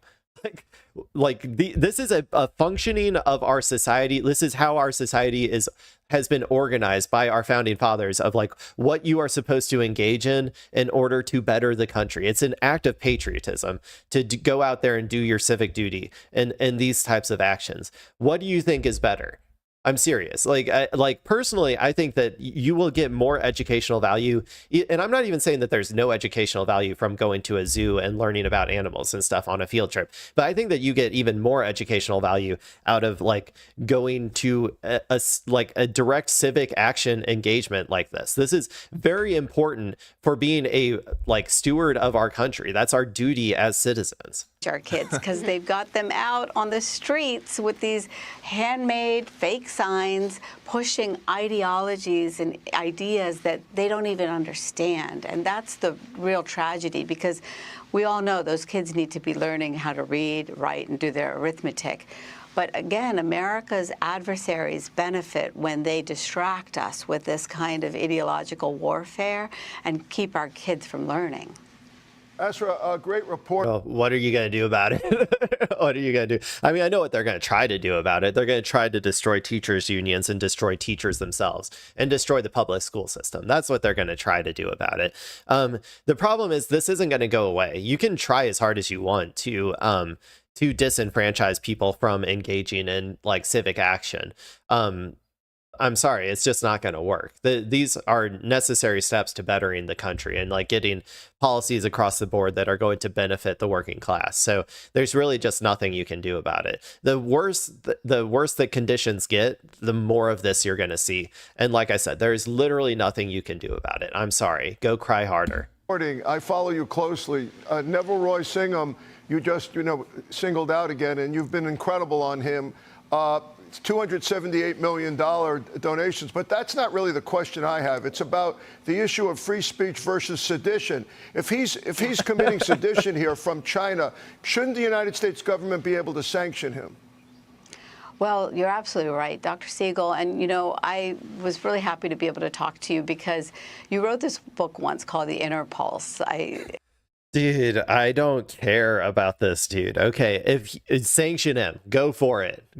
I don't care. It's not like it's not like that's going to change anything, man. These people are, they always, it's projection like always. They always think that there is some shadowy billionaire who is funding these groups. They can't possibly imagine that people actually go out there and take time out of their day to engage in an act of their like civic duty as citizens of this country. And it's crazy because like that is a foundational part of like our society, of like the creation of this country. How it was founded is that citizens are supposed to be out there committing themselves to the betterment, like to acts of civic engagement in order to better the country. It's literally like a founding principle of our country, and they don't understand it. It's insane, man. Really happy to be able to talk to you because you wrote this book once called The Inner Pulse. I know that you've forgotten about it probably, but it's so important to think about that idea because what Neville Roy Singham is able to do is touch the inner pulse of the United States of America and the way Americans think in this strategy of cognitive warfare. That doesn't mean any bullets fly, but ideas cross boundaries, like for example, the Communist Manifesto. You know, this is one of those ideas that they are trying to put into the minds of our little young children. Yeah, one of those dangerous ideas, one of those thought crimes. They should be arrested. Anybody who has this book should be arrested. I'm sure we'll get there someday. I'm sure we'll get there someday. Children. And what is the ultimate regulation that the United States can do? It's the Al Capone strategy, where you can go after these nonprofits for breaking tax laws. And, you know, this is not charity work, putting out People's World, Communist Manifesto, the socialist reconstruction of America, where we let everyone out of jail. Isn't that a great idea? So what is happening is that, fortunately, the Treasury Department, Justice Department, State Department are all examining these nonprofits for potentially breaking laws. Be sure to Nonprofits. I'm assuming they're talking about like the organization, like the what law? I don't know, man. Like I would be, I guess, if they're gonna go after like for instance, like the funds of these systems, that can't be legal, right? Like we are all due paying, like I'm thinking from the DSA perspective. We all pay our dues to the DSA. It is like funded by us, right? In order to like, you know, like advance our cause. Our cause is to get like democratic socialists elected into mayor and to eventually transition America, hopefully peacefully, from a capitalist system to a socialist system. You know, like that is our goal.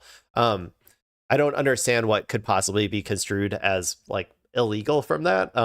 If that's illegal, wouldn't like every political body that accepts funds be illegal? Like wouldn't Turning Point USA be illegal?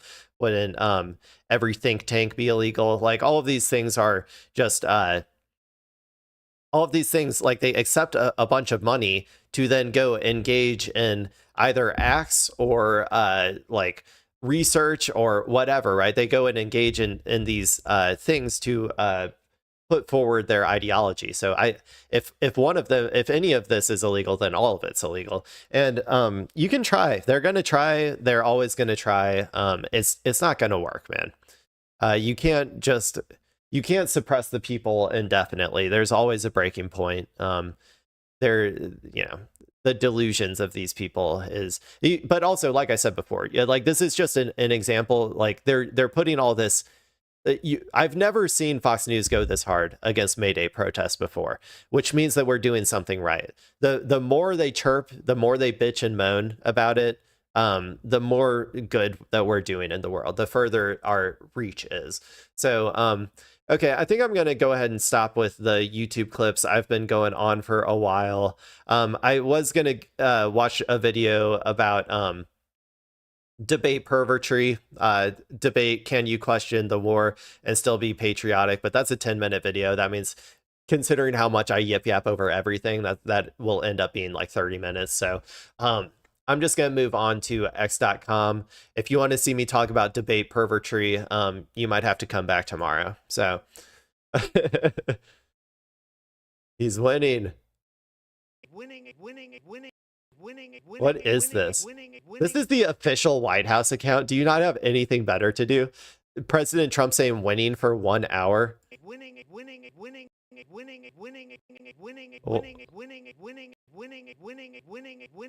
What do you think, people? What do you think?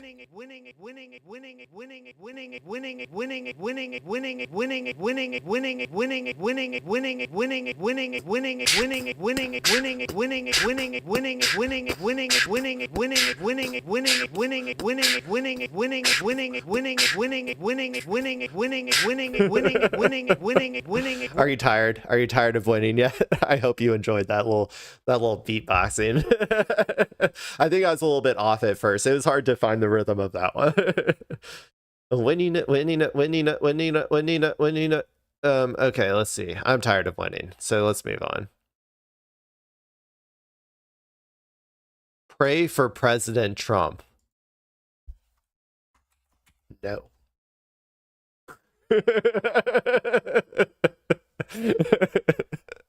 I think that was pretty funny. Who's this? Oh, okay. Dr. Mohammed Morandi. Let's see what he's going to talk about. Oh, this is from that's the girl that I watched at the end of the stream yesterday. She did that skit about apartheid without borders. Let's see what Dr. Mohammed Morandi has to say about it. When they kidnapped again activists from the flotillas that are going to break the illegal siege on Gaza, I remember how everybody was on the street exactly after the quote-unquote interception, which is the kidnapping in international waters of the activists. When it comes to the flotilla, the coverage today is much less than the last flotilla. Mm-hmm. In other words, the West is trying very much to just move on and to ignore what's going on in Gaza. We've seen 2.5 years of genocide in Gaza, and no one has tried to stop it. Only the axis of resistance has been standing up to this regime, trying to force it to end the genocide. And all that has resulted in is the regime with Western backing expand the war and continue the genocide. So now they're carrying out genocide in Lebanon as well. They carpet bomb Lebanon. They destroy entire towns and villages, and Western media looks away. So what is your opinion about US and Israel trying to gear up against Iran again, and if you have any faith in those, let's call them, negotiations? We have no faith at all. The war against Iran is basically because Iran is against the genocide, and the fact that Western journalists look away or they report the strikes that target. It's partially true. It's also just America, being pissed off that Iran decided to take national control of its oil or whatever. That's like the main reason that America is still holding a grudge against them. Get Hezbollah strongholds or Hezbollah targets, like the ousting of the Shah and the Iranian Revolution. That was seen as a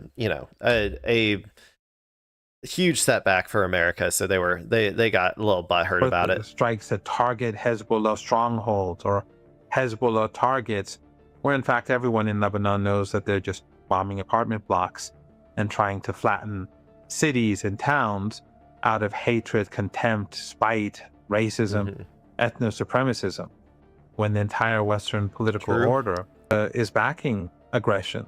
We were able to repel the Israeli and US and Trump regimes during the 12-day war, and in the much bigger recent Ramadan 39-day war, they had even greater success.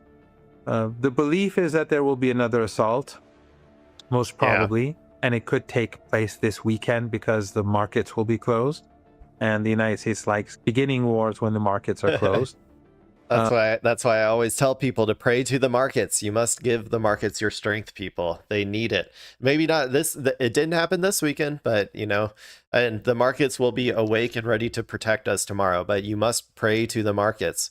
It is a necessity. We must stop. Maybe that's why it hasn't happened yet. We just, because ever since I've been telling people to start praying to the markets, they haven't gone back into the war. I think that the markets are doing their job. I think they're out there protecting us, and we just need to keep it up. But in any case, whether they attack over the next few days or not, they are imposing war through siege warfare. We are also experiencing an assault on ordinary Iranians. But of course, we're used to that because maximum pressure sanctions that have been imposed upon us for a couple of decades now is intended to make ordinary people suffer. Just like what they do in Cuba, just like what they did in Syria. They're trying to do it to Iran. But I think that they miscalculated when it came to Iran. I agree with that. What do we got? Uh-oh. God. Okay. Add another job to Marco Rubio's resume, wedding DJ. The U.S. Secretary of State was spotted pumping up the party behind the turntables at a family function, and a new video shared by Trump Deputy Chief of Staff Dan Scavino. Cringe meter. What do we think, people? Is it going to be? How cringe do we think this is going to be? I'm going to guess like I'm going to. I think Marco Rubio, he's got a little bit of non-white in him, right? He's like Cuban. I'm gonna give it a 6 out of 10. I'm gonna believe that the Cuban part of him is gonna take over and make this a little bit less cringe. Otherwise, if he wasn't Cuban, or if he didn't have any Cuban blood, I would have given it like an 8 or a 9. Let's see. I don't know if I can listen to that. Oh God. So many white people. Oh, he's not doing anything. I wanted to see him do some like fist pumps or something. Oh, there it is. Okay, let's watch this part. Okay. That wasn't that bad. I think my assessment of a 6 out of 10 on the cringe meter is pretty accurate. There you go, people. Okay. Tim Heidecker, the new host of InfoWars. Or sorry, this is Alex Jones. Alex Jones shaved his head, got facial reconstruction surgery, and now this is the new Alex Jones. This is new war, new me is what Alex Jones said. We're going to war with Iran. I'm gonna change my appearance entirely, and so this is him now. Let's see what Alex Jones has to say about gold turning piss into gold. What's up? I gave her medicine already. Okay. Cool. Yeah, so I'm gonna go ahead and start playing this. Yeah, we're excited about Piss to Gold, ladies and gentlemen. Let me just reiterate, we now have a scientific, technological system by which we can take... He does the voice really well. I won't lie. New Alex Jones still has the exact same voice as old Alex Jones. You hear that gravel? System by which we can take your urine and ship it to us, and we'll be able to turn what? the gold minerals out of your urine. As you know, our body is made up of many minerals and salt. I just peed in the toilet. You telling me I was flushing away potential money? I need that money. My cat's going through surgeries. It's costs a shit ton of money. I need that money. Different minerals, including... I should just...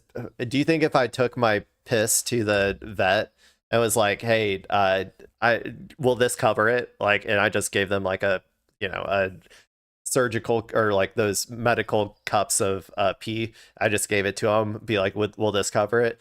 Do you think they would accept it if I showed them this video? Maybe. I'm gonna have to try that next time. Body is made up of many minerals. I'm sure I won't get thrown out. Salt and different minerals, including gold. Gold comes from stars and is... I've been watching a lot of Stargate as well, so anytime I hear someone say gold, I think of the dude, the leader guy. I forgot his name. The way he says Goa'uld or whatever, he calls him gold. I like that. In rocks and in mines and everything, but... What's that? General Hammond. That's who it is. We also consume gold on a daily basis through just through breathing and through the different rocks. If you swallow rocks or whatever it is, I don't know how you get gold in. Okay. Who swallows rocks? We can get it out now. So Phil, you're gonna send in your piss to us so we can take it out. Well, yeah, and I'm not a rich man, so I'm trying to I'm collecting up a lot of my wife's jewelry that I'm gonna condense down into urine, so it's a safer way to keep this, because the communists are coming. Well, sometimes, yeah. I mean, that's a good idea. Like if you have gold, right? If you're hoarding gold right now, what you should do is to protect that, because that's like something someone could easily come in and steal your gold. Okay, people. So I think that what you should do, what would be best right now in these times, these turbulent times that we live in, is you should take your gold, melt it all down, and consume it. Okay, and then it will be turned back into its like original form of piss, like through your body, right? So you consume your gold, and then now you're just holding on to it in piss form. And then I heard my wife chuckle at that one. So then you're just holding onto all of your gold in piss form. And then whenever you need it again, maybe like once we get out of these turbulent times of civic unrest, then you can just go to the bathroom into a cup, send it over to Alex Jones here, and he will convert it back into gold for you.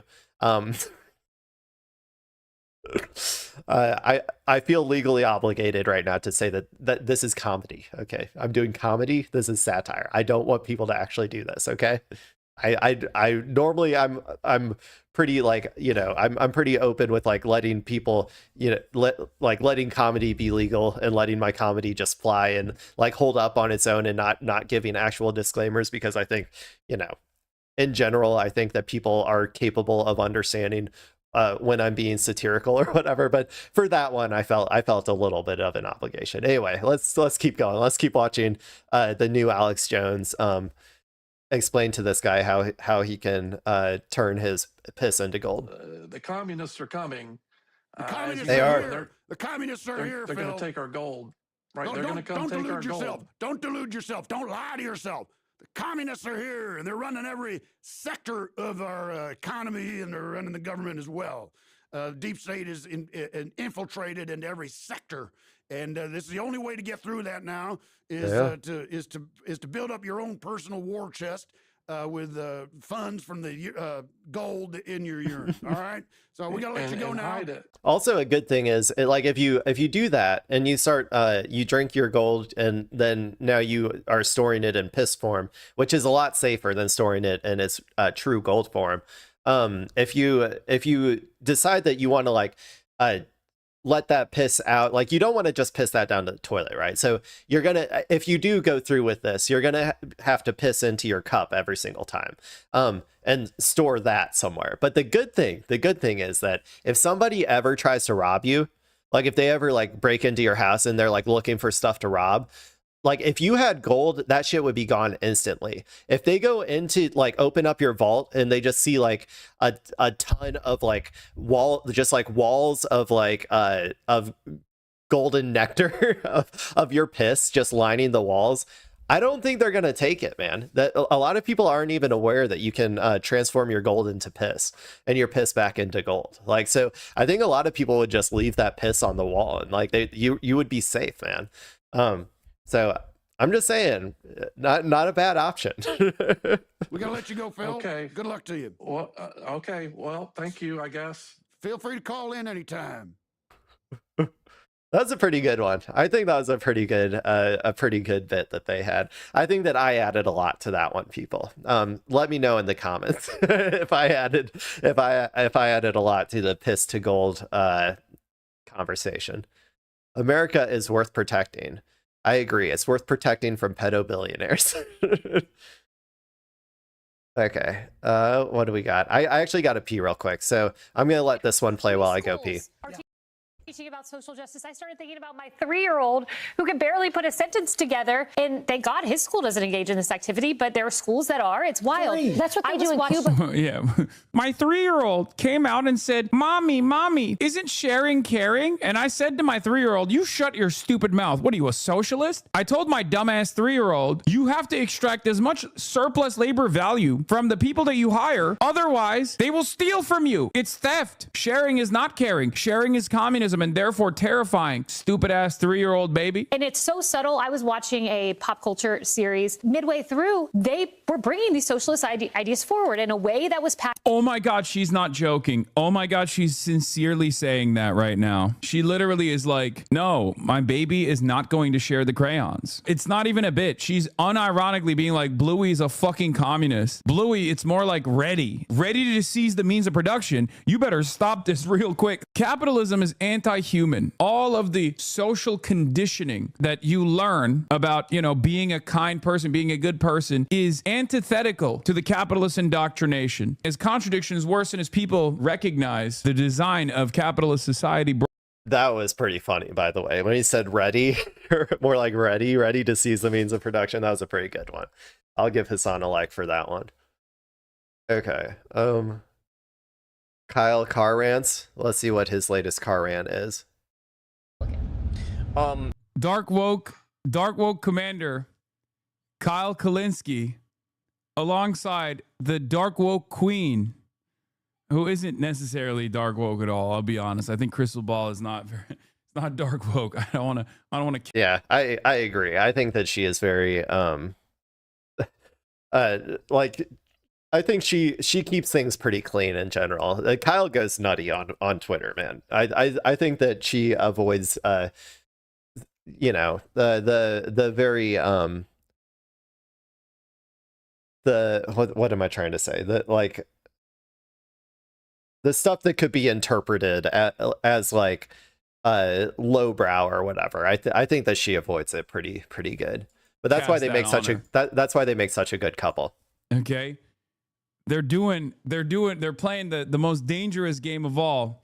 Kyle is driving under rainy conditions, ranting and raving. Okay. Yep. Yeah. He does this a lot. Allah. Kyle, he'll be reading articles like literally while he's driving. I'm just like, that seems so dangerous. Komik adamsın. Like, they say no texting while driving, but I think there should also be a rule against honestly, I think there should be a rule against live streaming while driving as well. Or you're not allowed to touch it or like read chat or anything. Like, if you're going to live stream, it has to be purely like a camera pointing at you that you cannot interact with in any way, shape, or form. Luckily, Crystal's in the car.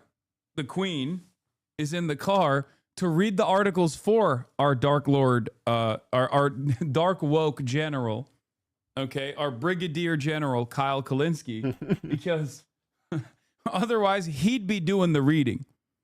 Yeah, that's true. Okay, let's see. Oh, we got, man, this is Oops All Hassan, isn't it? Let's see what this one is. I think I watched this interview, or I at least watched one of them with these people. What is it? Marco Foster. It was on this Arrow Laura Rosenberg or Ebro Laura Rosenberg show. So there's a lot of good conversations in this one, I think, especially from because they gave me very much resistance lib vibes, if I had to guess. Like, the co-host of the show, I think Hassan really showed them like some of the differences between like in terms of ideology, with being like a socialist versus being a liberal. I just think he does a really good job at like breaking these concepts down in a way that like liberals like can understand, or at least start to understand. I'm not saying that they all get it immediately. I mean, nobody gets it immediately. It takes time to undo your conditioning of like of the system that you're born into. But I think he does a really good job of it. So let's see what he's talking about here. Where I'm not like automatically saying like you are the devil if you've had any positive associations with Israel, because I understand that. Just like I understand where people are coming from with even white supremacist attitudes that they might have had, like the residual white supremacist blind spots that they have that end up rearing their head in their decision making, because America is, in its foundation, a white supremacist country. This is very frustrating for Republicans to hear. This is even frustrating for liberals to hear sometimes, but it's just the truth, right? And so my assessment always is, yeah, there's going to be some things that people say that are going to be objectively heinous, some implicit biases that they have. But I don't treat people that have those implicit biases as like permanent villains. I try to talk to them coming from a place of understanding and try to identify exactly how they arrived at that conclusion, and then change their mindset, and to hopefully help heal in that process, and to ensure that they don't fall into those same traps again. Yeah, I mean, good answer. Good answer. Where I'm not like, yeah, I mean, it's important to, you need to be able to communicate with people where they are. And that's just like, this isn't like a moral thing. Like, it's not like a moral assessment to be like because like these people who believe in America as like who aren't able to see America as a white supremacist country, or who engage in like minor acts of white supremacy, like in their daily lives or whatever, or uphold the institutions of white supremacy. Those are all immoral actions that they are taking. However, from a strategic perspective, it is important to always reach these people where they are. You need to be able to talk to people in a language that they understand. This is not a moral argument. This is a strategy argument. I completely agree with that. I just think it's it's very important to be able to talk to people where they are. Now, obviously there are limits to that. Like, you don't have to try to engage like with like, I don't know, like a Klansman or something, right? Like, you don't have to like cater your language to such an extent that you yourself are engaging in like white supremacy, like, you know, or like are saying heinous things just to try to get people onto your side. You don't have to do that, but you do have to cater your language strategically based on who you're talking to. So I would agree with that. Okay. Aziz Ansari. But they're not going to let me watch it, man. If this is SNL, I've gotten dinged for SNL before. What do we got? Seriously, fuck the DNC. They're going to fuck you all over as soon as they can. They'll push a centrist or moderate before a progressive, and they'll laugh in your face after they rig it and take money from Israel. I agree. Majority of US, I got you. Progressive candidates. DNC. Oh, no, you don't. Yeah, that's true. I'm probably the next funny one I see is probably gonna be my last one, people. We're at 2 hours and 15. I need to get going. Oh, wait, what? Is this real? Mega influencer Craig Long has just been arrested after being caught in a human sex traffic operation sting. Whoa. Okay. Interesting. Services of a prostitute. Did I tell you that he's married? That he's got 100. How do I? Then there's Craig Long we arrested. There we go. He's 41. Some of you may recognize him. He's an influencer. He also owns Craig Long Fitness in Tampa. He was seeking the services of a prostitute. Did I tell you that he's married?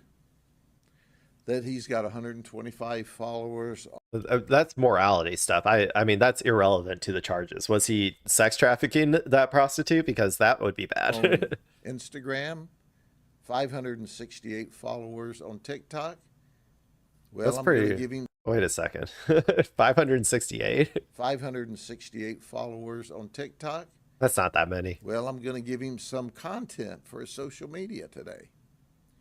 He was a previous felon who straightened up. Really what we want to see in life. Now he's an influencer. You know, he moves in big circles.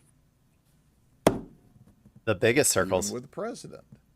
This is a photograph with the president and his son. To be fair, though, like 90% of the people in there have probably sex trafficked someone at some point in their life.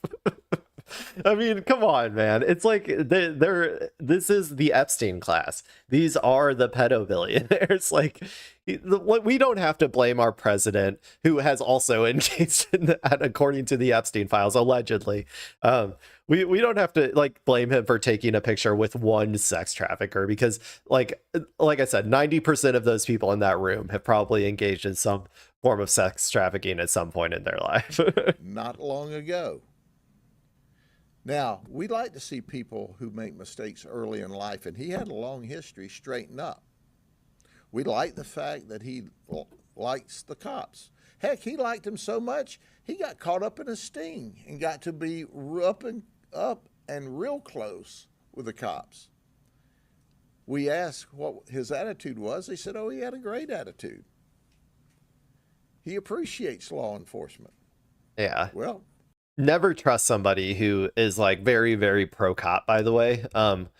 because usually they are pro cop. Like, honestly, usually the people who are super pro cop are usually pro cop because they want to have a positive relationship with the cops so that they can commit crimes like this. Like, they want to be like, in case they ever get caught committing crimes, like they want to have some sort of relationship with the cops that like arrest them, that will allow them to get off for doing heinous shit. So anybody who's super pro cop, I immediately do not trust them. Like, because I'm like, you're doing something. I know you're doing something. I don't know what it is, but I know you're doing something, because nobody would be this pro cop unless they were like trying to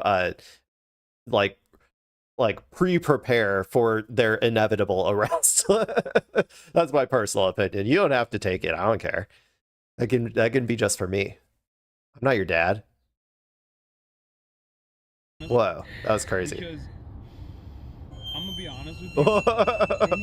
Anyone that didn't chop that out in the editing is What the heck is because that? Was crazy. What was that? We are Kirklon. This worm will get more likes than you. Satan himself is saying Israel will be stronger than ever. Yeah, spoken like somebody who knows that they're in the weakest position they have ever been in. Israel is in the weakest position it has ever been in right now, man. Keep coping, though.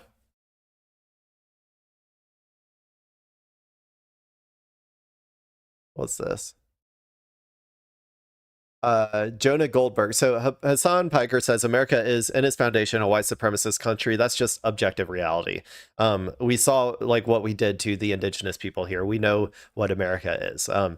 Like, we had chattel slavery. Like, we don't have to pretend like America wasn't a white supremacist country. Anyway, this is Jonah Goldberg says, love the idea that normie Democrats have to make peace with this poltroon because he represents some kind of winning message. He's objectively correct. It's a fact, says Kyle Kalinske. Yeah, like, I don't understand what your problem is with this statement. It is objective reality. If you don't like objective reality, you can continue living in a fantasy world. That is allowed nowadays.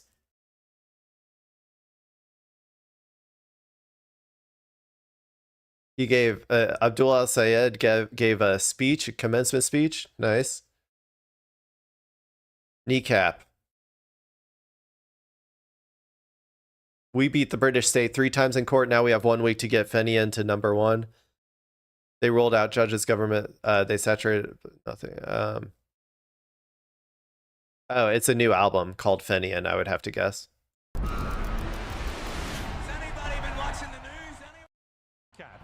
Kneecap is pretty disgusting. They'll never make anything of their lives. Counter-terrorism. Okay, well, go check it out. I'm not a huge fan of Kneecap's music, honestly, but I am a fan of their ideology, so I'll give them some support.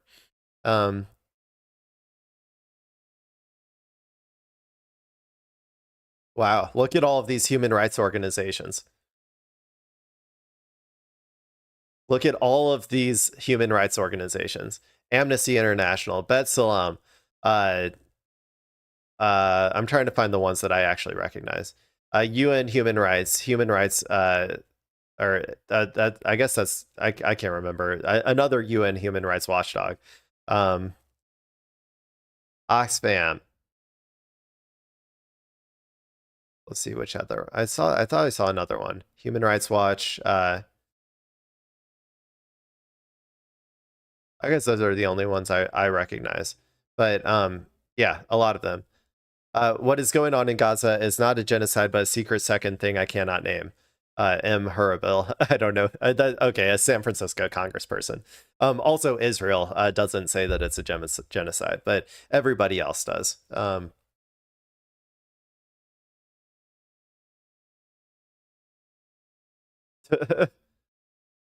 Dude, Austin is pretty jacked, though, to be honest. I don't know. This isn't edited at all, is it? Like, he's got some good chest development, man. Or that's Austin, right? Oh, yeah, Austin show. Okay.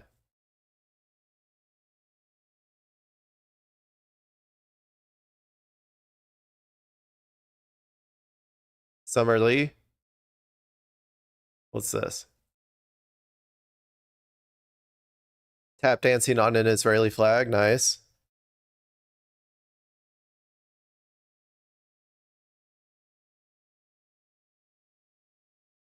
Oh my gosh. Okay, I can't. I'm not gonna watch this because I can't make fun of a kid. 11-year-old Bryce Anthony is using his viral moment to spread faith. The young aspiring pastor captured the internet after speaking out about his beliefs at a recent Turning Point USA event, telling Fox and Friends how he met Charlie Kirk before the activist's death and how Kirk's outspoken Christian values inspired him to pursue his passion in Christ. This kid, I'm not going to make fun of him because he's going to have a hard life. He's going to have a really hard life. He's gonna get so many fucking swirlies, dude. He's gonna be thrown in so many lockers. And so I'm not gonna pile on. I'm sorry, people. Okay, what do we got? Come on, let's find something fun. Something fun. Maybe this one is fun. Criminals are admitting their crimes and getting caught by ChatGPT. What did they say? Criminals are admitting their crimes and getting caught by ChatGPT. Whoops. ChatGPT. God, sorry. I hate the Twitter Getting caught user by interface. ChatGPT. What happened? Criminals are telling all their crimes to ChatGPT and asking how to commit them, and then authorities are coming to get them. Such as one student whose roommates went missing, and he typed to ChatGPT how to hide a body in a bag, and how to make sure nobody finds out. And while this is interesting because I've also heard stories of people doing this just in Google before. I guess eventually people figured out how to turn on like incognito mode or whatever. Or like, my advice to people is if you're going to be Googling like how to commit crimes, okay? I'm not advocating. This is not an advocation. I'm just going to tell you how you should do it if you're going to do it.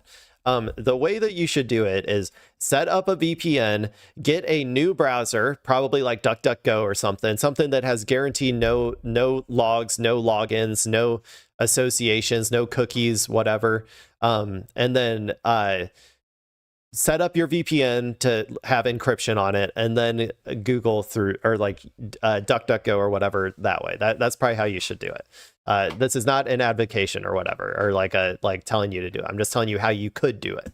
good, it shows that ChatGPT is leaking everyone's information. How is their information getting leaked? People reveal all their personal details to ChatGPT, asking for relationship advice, financial advice, and even crime. So if somebody sues them, authorities can pull their name from the ChatGPT database and see everything they asked and told it. Oh my God. Yes, ChatGPT even got sued for helping a mass shooter and is now being known for being the ender of all relationships because it instantly tells people to break up and leaves people to dwell on issues that they would have got past if they did. Well, that's a business decision. They programmed that in intentionally, I bet. You need, if somebody has any healthy relationship, like with anybody, ChatGPT, in order to maximize profits, needs to destroy that relationship. It's like the same with the like the incels and stuff, like the incel influencers. Like, you cannot allow these people to have like healthy, normal relationships with people, or else your business model is just gone. Like, you need them to be desperate and lonely, and ChatGPT to be there as their only friend. Like, that's what you need. So that one was probably intentional. Didn't keep asking it. Why is AI giving people this type of advice? Engagement. AI is currently in a universal battle to get the most users on their app. So they engage in something called psychophancy, where they keep the user engaged as much as possible. This can lead to flattery and validation over things that maybe shouldn't be validated. Does that mean ChatGPT can be toxic? Not only that, but okay, I get it.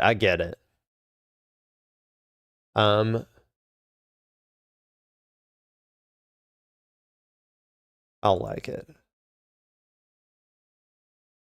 To be honest, this one wasn't as funny as the piss gold one that we just watched earlier.